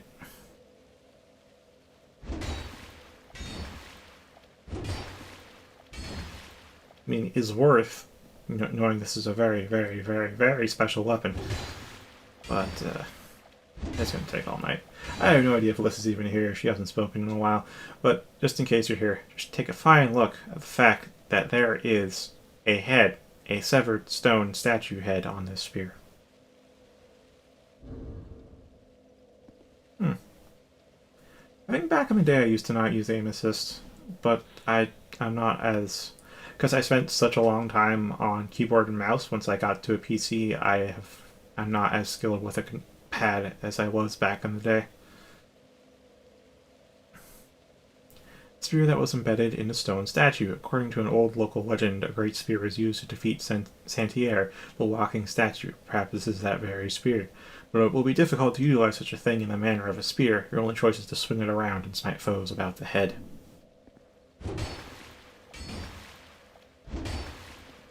I mean, good for you if you can aim well with a stick without any kind of assist. I don't think I...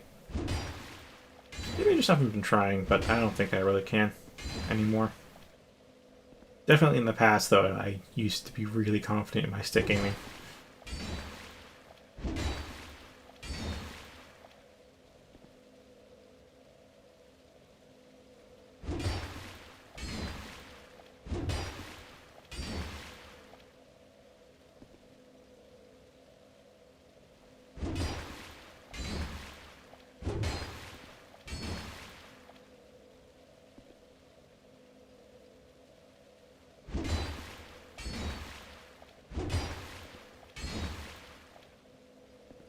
Well, I'll say don't universally knock off aim assist, because, as I mentioned, there's a lot of dials to tweak when it comes to aim assist. And no doubt when you think of aim assist making the game too easy, you've probably encountered some very strong aim assists. Or maybe it was weak aim assist, you genuinely think that's too much. I'm not you, I don't have your memories.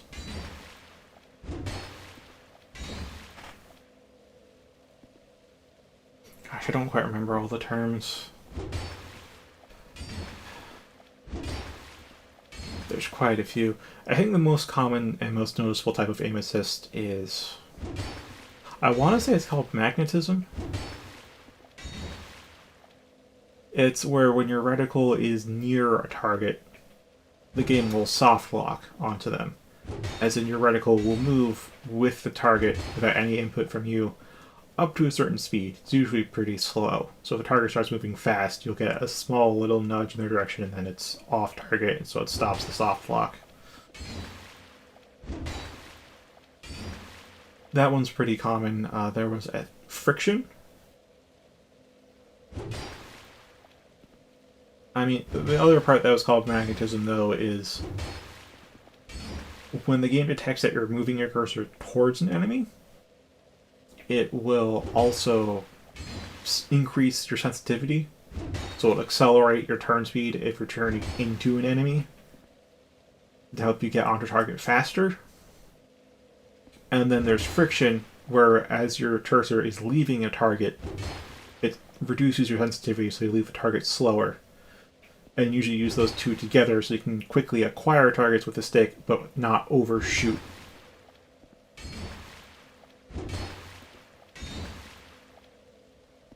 And those three things cover the reticle-based aim assist. And then there's the actual projectile-based aim assist.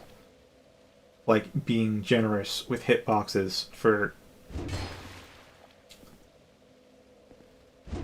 Halo's a pretty good game to delve into for demonstrating aim assist, because they're the ones that pioneered aim assist techniques overall. That made Halo feel really good in a pad, which is what it was made for. So like if you want video essays that use Halo as a example are good to look at. Another one is having a bit of, I guess, aim correction, which is if you're aiming near the target but not quite on them, like your reticle is a bit off to the side by like an inch, half an inch, just a little bit, the game will just say, you know what, whatever, we're just going to curve the bullet into the target and say you hit them. And this is also the case for headshots, so like basically the enemy has a bit of a bigger hitbox than they actually seems like they do, as a way to compensate for your inaccuracy with the stick. And that can be done by either making the hitbox larger or by making the bullets curve into the target when they get close enough. Like in Halo, if your bullet is going to go right by their head, like whiz right by, snap by the ear, the game just says, you know what, that's an actual headshot. The bullet technically missed, but it's a headshot. And it connects with their head, even though you're not actually aiming at the head exactly.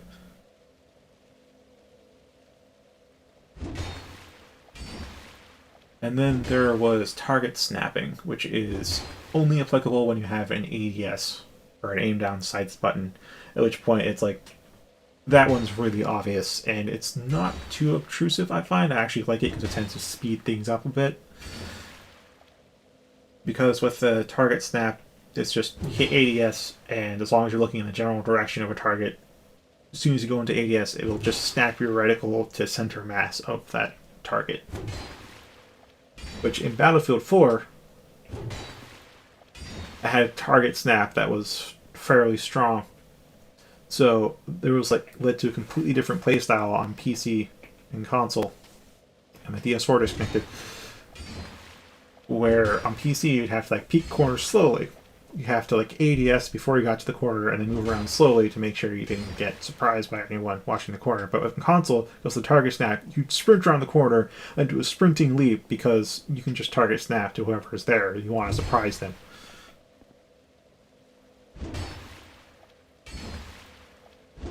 Yeah, I think Battlefield 4 and the...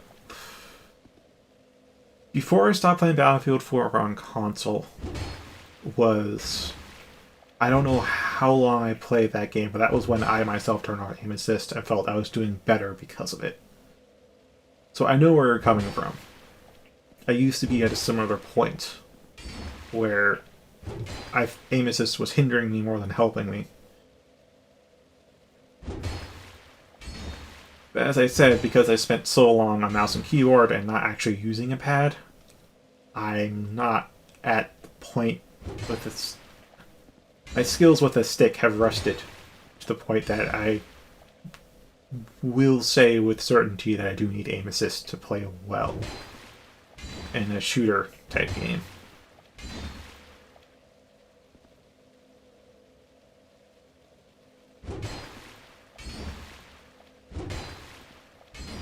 Oh hey, we got like a third down. Oh, like a 189 durability decreased.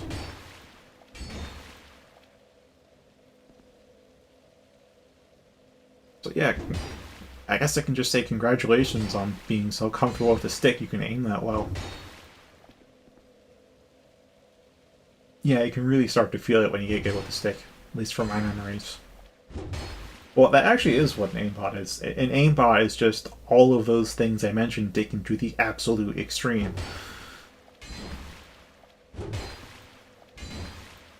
Like, aim assist is just a very, very subtle and gentle aimbot that doesn't do everything for you.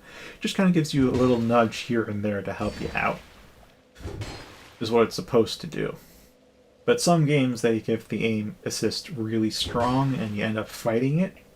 Like, you want to go on target, but the aim assist kind of mistakes what you're aiming for and moves you to the wrong part. Other games, it's very gentle, like too gentle, and you don't really feel it's there at all. Some games get it perfect, though. And there, it's really fluid because you don't have to worry. In games with good aim assist, that doesn't mean strong or weak aim assist, just like good amount of aim assist for that type of game. The focus of play shifts from trying to aim accurately to trying to move well. It's being movement based, and as I've recently found out in my life, I love movement based games, like high speed movement games. So I'd say I would, just while on the topic of aim assist, I would prefer games that focus more on movement than aiming.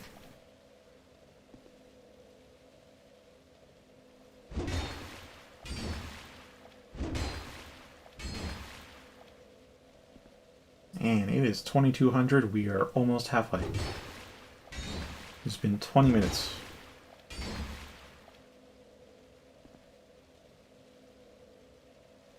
Yeah, I mean, I guess be proud of the fact that you can aim that well with the stick.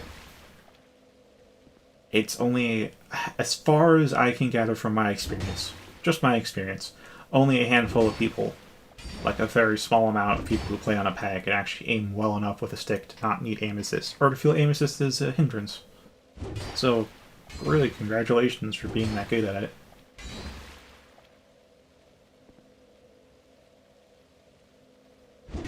I don't know if you should be proud about it, though, because hubris tends to lead to complacency, which then leads to your downfall because you stop improving and you stop training and you stop practicing.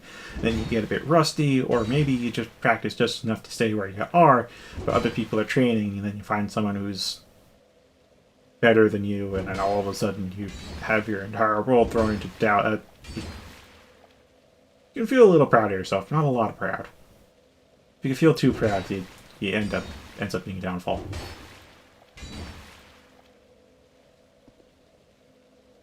Yeah, I've been choosing something.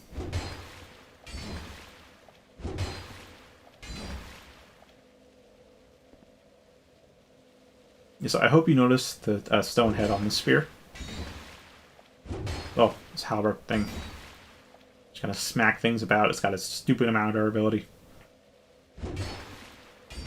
It's got Dark Souls 1 Dark Souls 3 durability.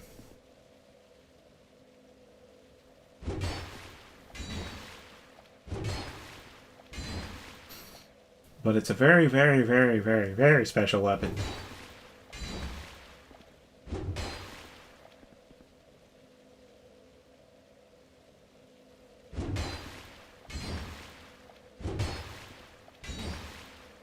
It's actually used in speedruns, don't I recall. I don't know about like super fast, I don't know about 80%, but definitely completion speedruns.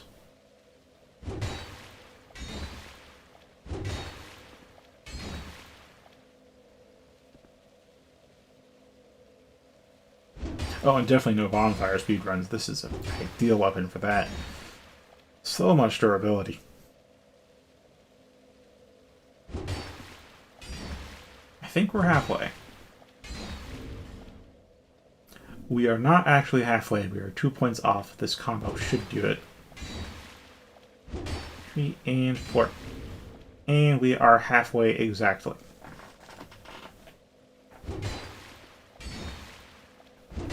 Yeah, since I'm just mashing R1, Alyssa, this is more of a conversation hour.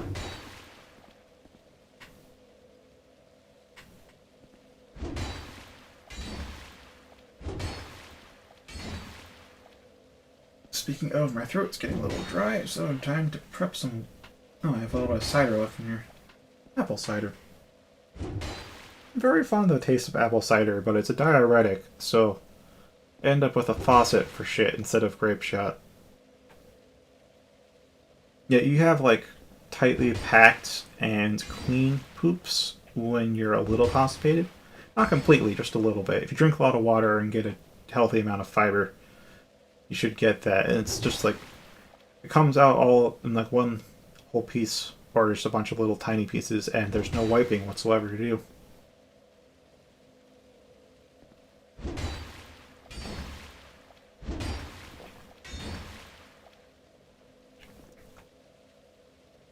But because apple juice and apple cider, and to a much lesser extent apples themselves are a diuretic, you know what diarrhea is like. Still real tasty though.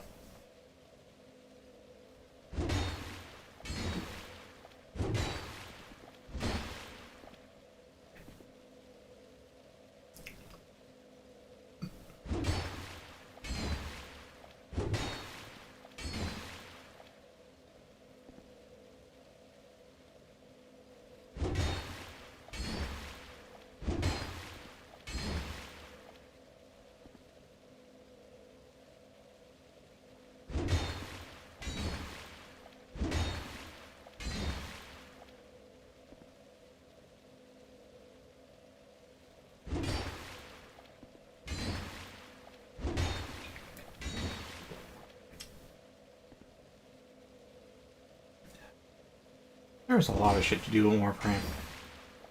A lot of fucking shit to do.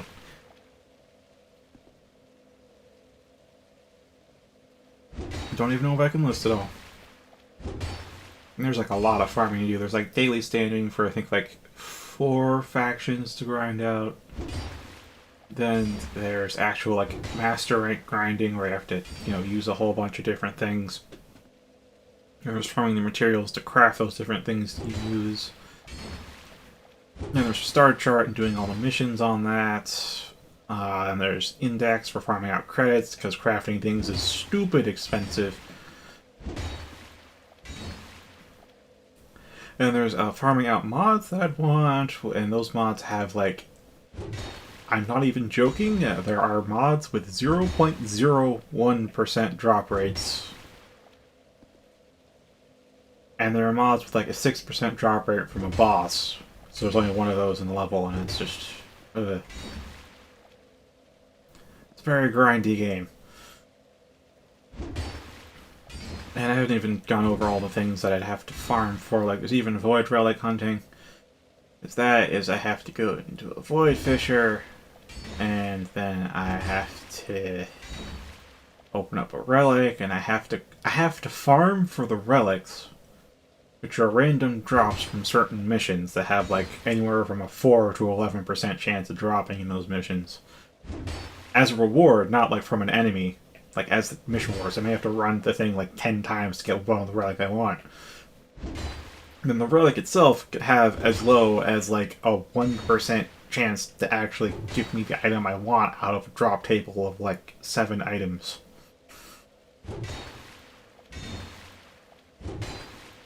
And I have like, and that's how you get all the prime stuff, like the prime warframes and the prime weapons, which are like the stronger variants of normal stuff. And I'm like really close to like 5 different warframes.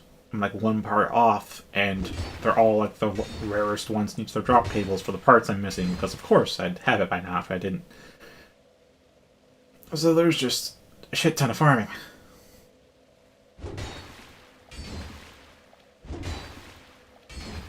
Just like, I've kind of come to grips that, yeah, it's a fun game, but holy hell is there a lot of grinding. So like, I can't tell you to not play it because it's not a bad game, but I also can't tell you to play it because fuck, this thing wants all of your time. How much longer? I'm gonna guess like, I want to say 12 minutes, but it could be another 20.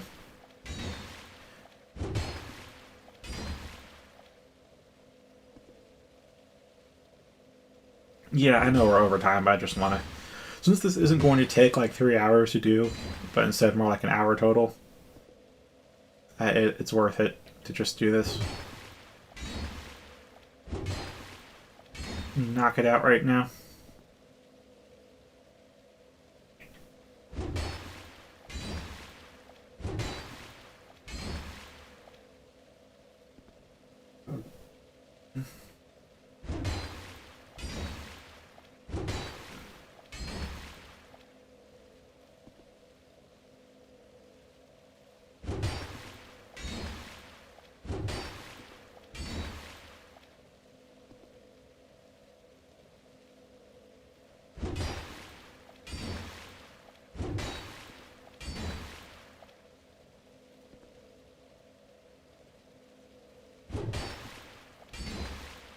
I'm gonna ice my wrist once this is over. Normally I end up just playing Warframe because, like, I'm slightly uncomfortable with it just because I don't like to imply the fact that I'm hooked on a drug, but yeah, it is. Warframe is kind of like... Is it like heroin? I don't fully remember what heroin addiction is like. I've never had heroin, but I've heard some of the side effects in the past, especially during the whole, like, anti-drug propaganda they had back in like the mid-2000s when I was in like middle school.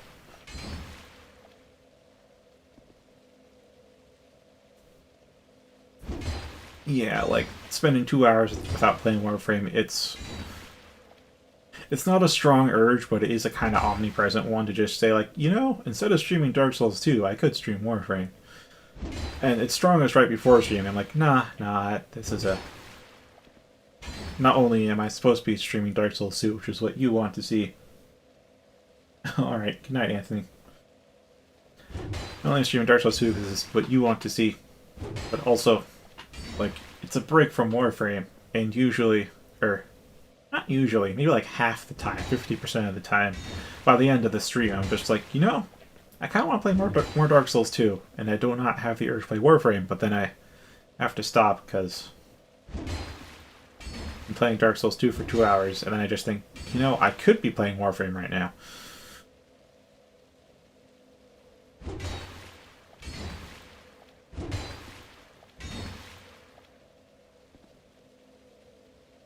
Oh, and there's also the whole Void Fisher thing with, like, a chance to get a relic with a chance to drop an item you want.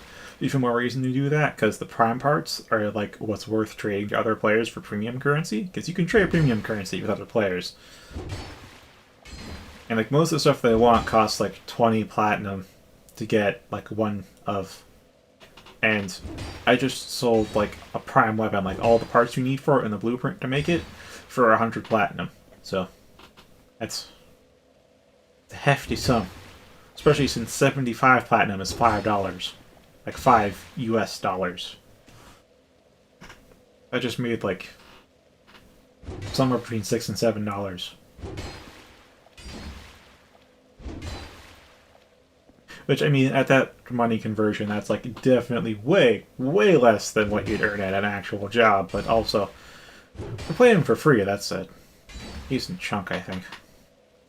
That's, like, gives me even further incentive to just farm Void Fissures for stuff that I don't want, because I could sell it to people who do want it for a pretty penny.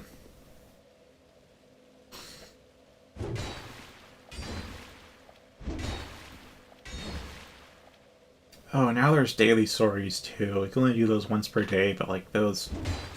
There's stuff that only drops from sorties. I have not been a fan of those when I played Elder Scrolls Online, but, they introduced those, like, way late in the game when we're almost done with the star chart. So it's past the point that you're addicted to the game.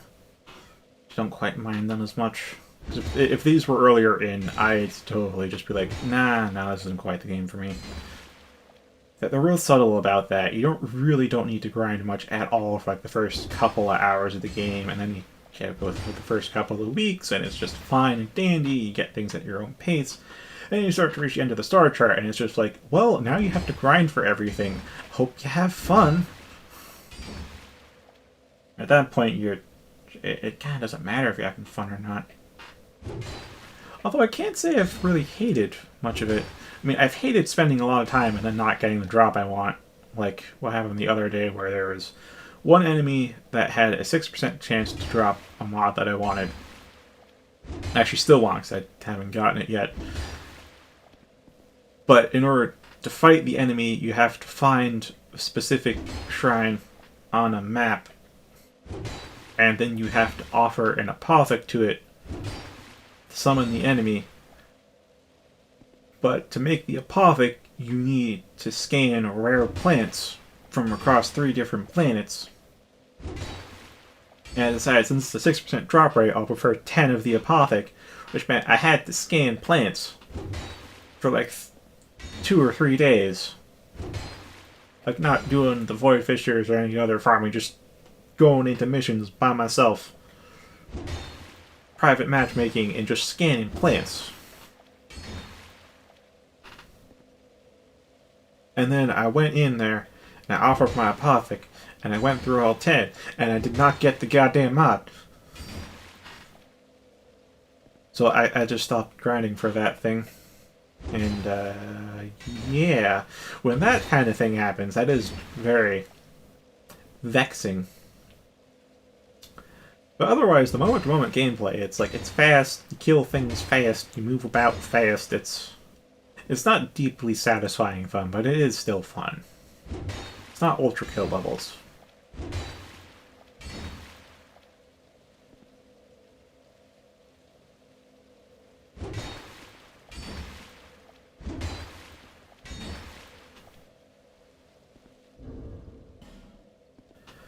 $110 durability left. We are almost 80% through.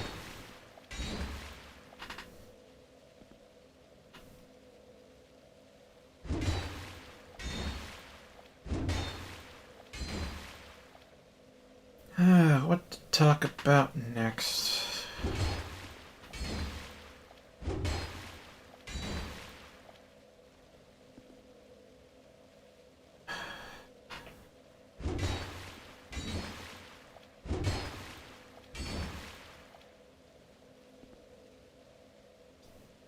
Fuck, I ain't got much.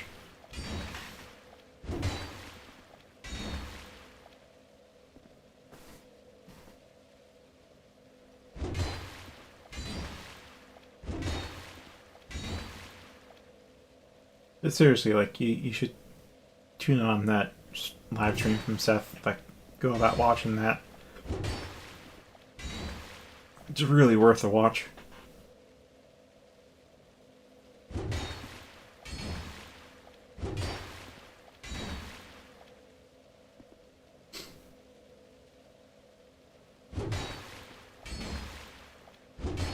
Yeah, I thought I could just, like, stand in one of the acid pools, but that doesn't degrade weapons, it's just your armor and your rings.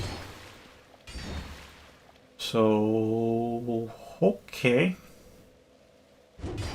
Gotta do this instead. At least I'm not in claw grip. I mean, I used to be really comfortable with claw grip, but it's... noticing lately it seems to be straining my wrist by a tiny amount, which is adding up over the days.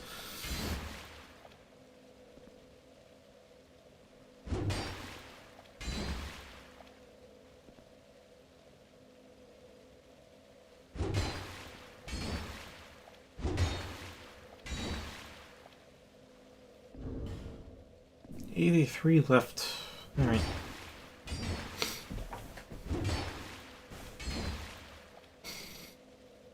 You got anything to talk about, Alyssa?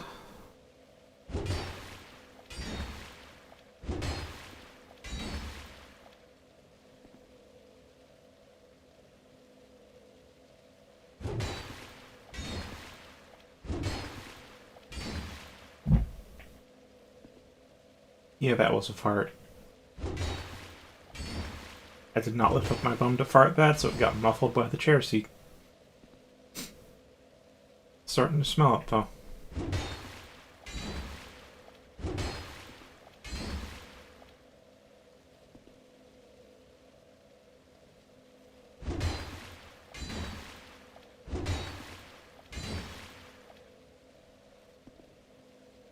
Oh yeah, I've been going to bed like 4 a.m.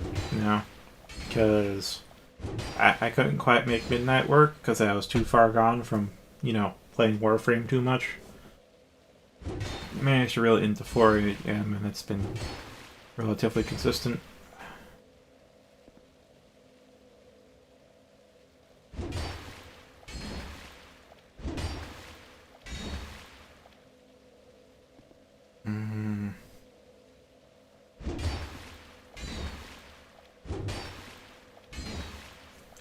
Yeah, I think I brought up, I think last stream, the honeymoon phase, what I call the honeymoon phase, is starting to fade.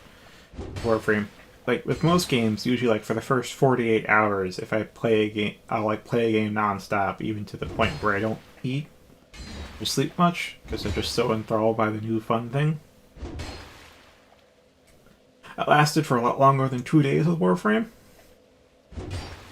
But it's starting to wear off, where I'm just like, oh yeah, there's more things besides Warframe. Like being alive. And with that means I'm starting to, I'm not quite there yet, but I'm starting to actually do other things besides Warframe with my time.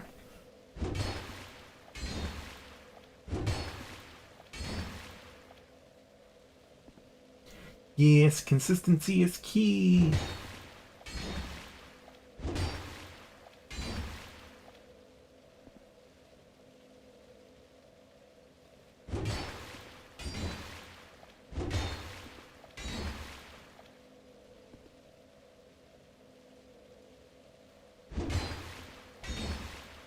Hey, we're close now. Kind of. At least by the game's metrics. 10%.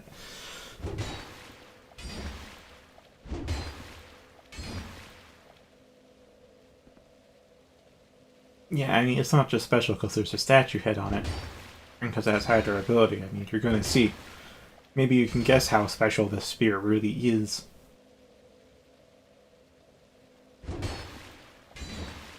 Before, well, it happens.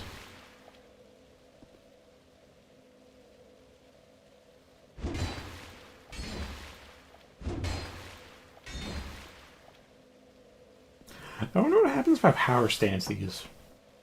Because if I go into NG+1, I should be able to get a second one. Or it's taking another like 30 or 40 minutes to prepare that one. But how would that even work?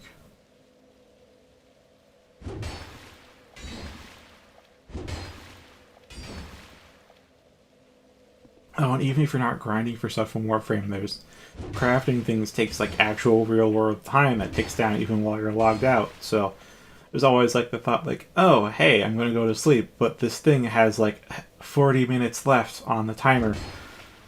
I should like stay up so I can collect it and then start building a second one. And that was actually a huge driver as of to what completely fucked up my sleep schedule previously. I'd just be like, hey, this Forma is like almost done, but I was about to go to sleep. I'll stay up a little bit later so I can start crafting another Forma. And then when that thing's done, it's like, oh hey, there's another thing that's almost done crafting.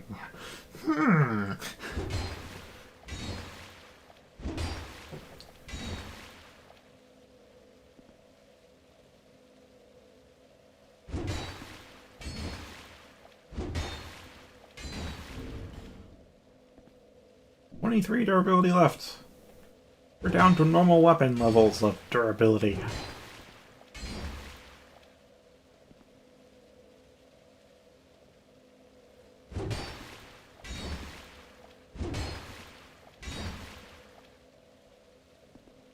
Oh, that bar is real low.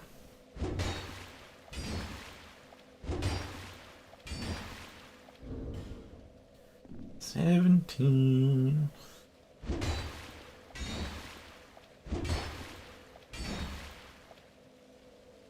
I don't know how your connection's holding, but I hope you can see this when it happens. Not saying it's like very in the next few seconds soon, but it should be soon.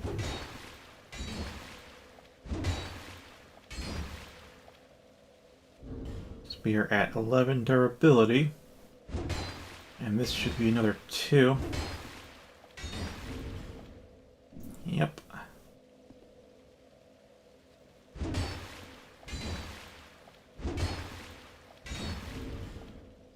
Now we're at 7. This should bring us to 5. Uh-huh. And this should bring us to 3. Alright. We're very close. It's very soon. 1 durability.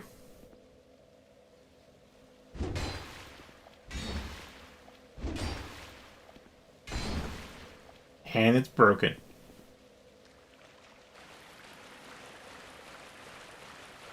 Alright. Gotta go on a little aisle where I can actually move.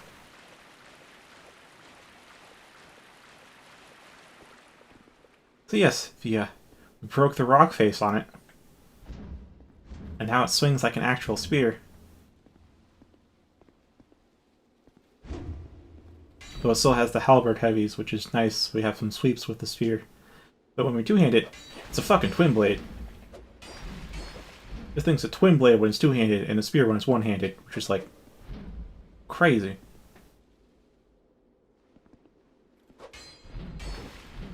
Yeah, and guess what? Its durability is fucking 0, and its damage has not reduced at all. So this thing has infinite durability, and it's a twin blade. And I think it's mundane, at least it seems like it's mundane. So this is like our new best weapon. Say hello to our best friend. Santier the Spear.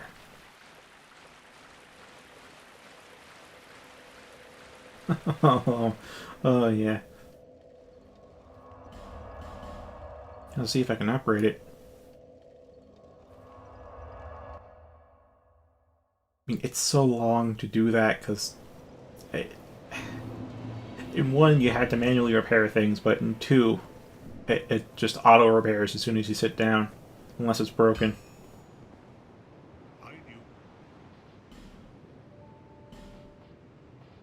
Alright, Oh, I have 10 twinkling.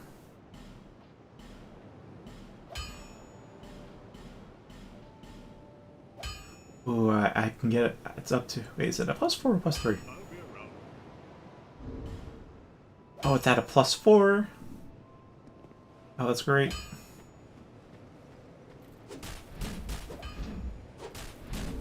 Thing should be way better than the twin blade we got earlier. And again, it's one-handed spear and then like a two-handed. Oh yeah, this is like triple the damage of the twin blade +6. Where's it blocking, surprisingly? And where's poise damage, too?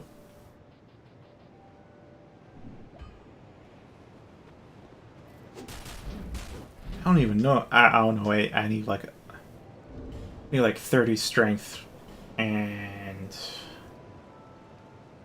32. I'm gonna say 32 dex.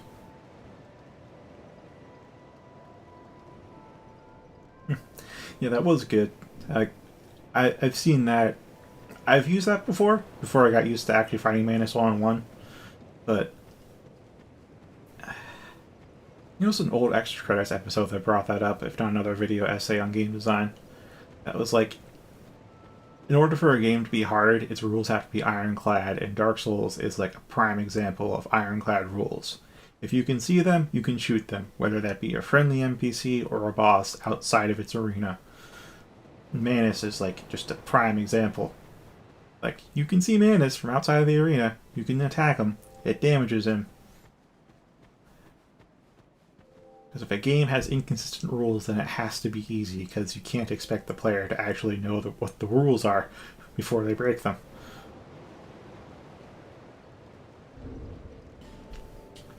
I'm like 1k out from a level up. Do I have any... I do.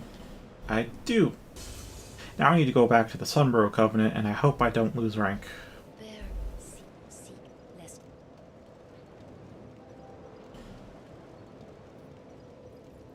Okay, so that's 18. I would like to get strength up to 24 so that I can one-hand this spear. Even though I need more attunement from my faith.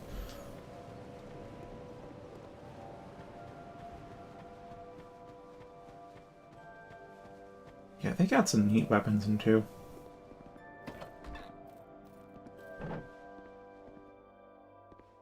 None as tricky as, say, some of the weapon arts they have in 3. Like, weapon arts really expanded how flashy and varied weapons could be, but they started with 2. You do have a good time. Oh, you could do that with firebombs, too. I've seen videos of that, but I never tried it myself. Okay, I'm still rank 1. That's great. I don't know if the Rat Covenant actually has ranks to it. I don't think it does, because it gives you Pharos Lockstones, which you're supposed to use around the arena, instead of offering them.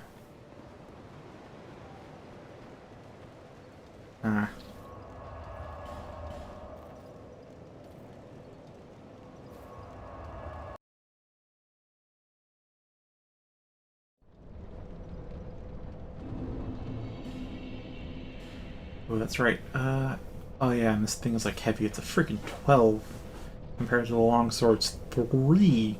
Oh jeez.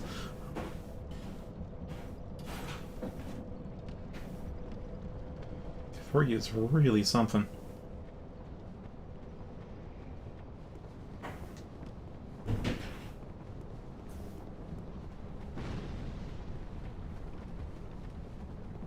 Hello. Would you like to be the first person I kill with this spear?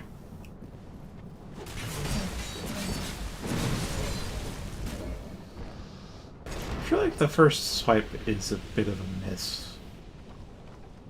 Like, I think... Let's see. Yeah, the first R1 is 3 hits, but like the first swipe is like to the left of me in a vertical, so it tends to miss targets a lot.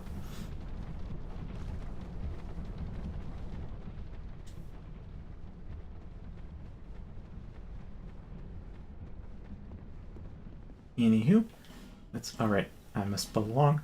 I will abandon. Be back with the Sun Bros.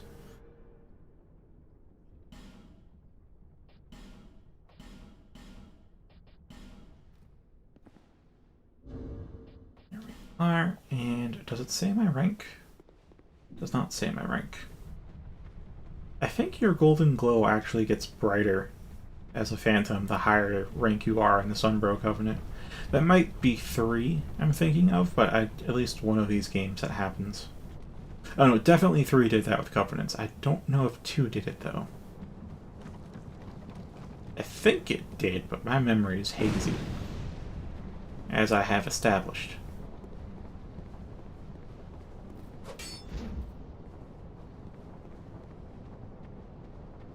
Looking forward to being able to one-hand this thing.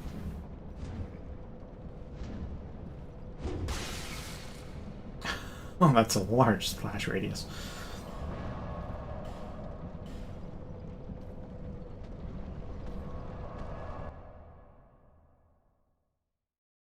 Oh, we have our best weapon.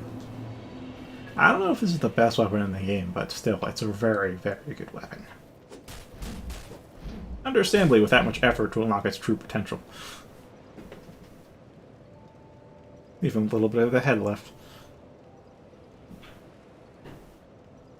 So, thank you very much for watching. And ta-ta!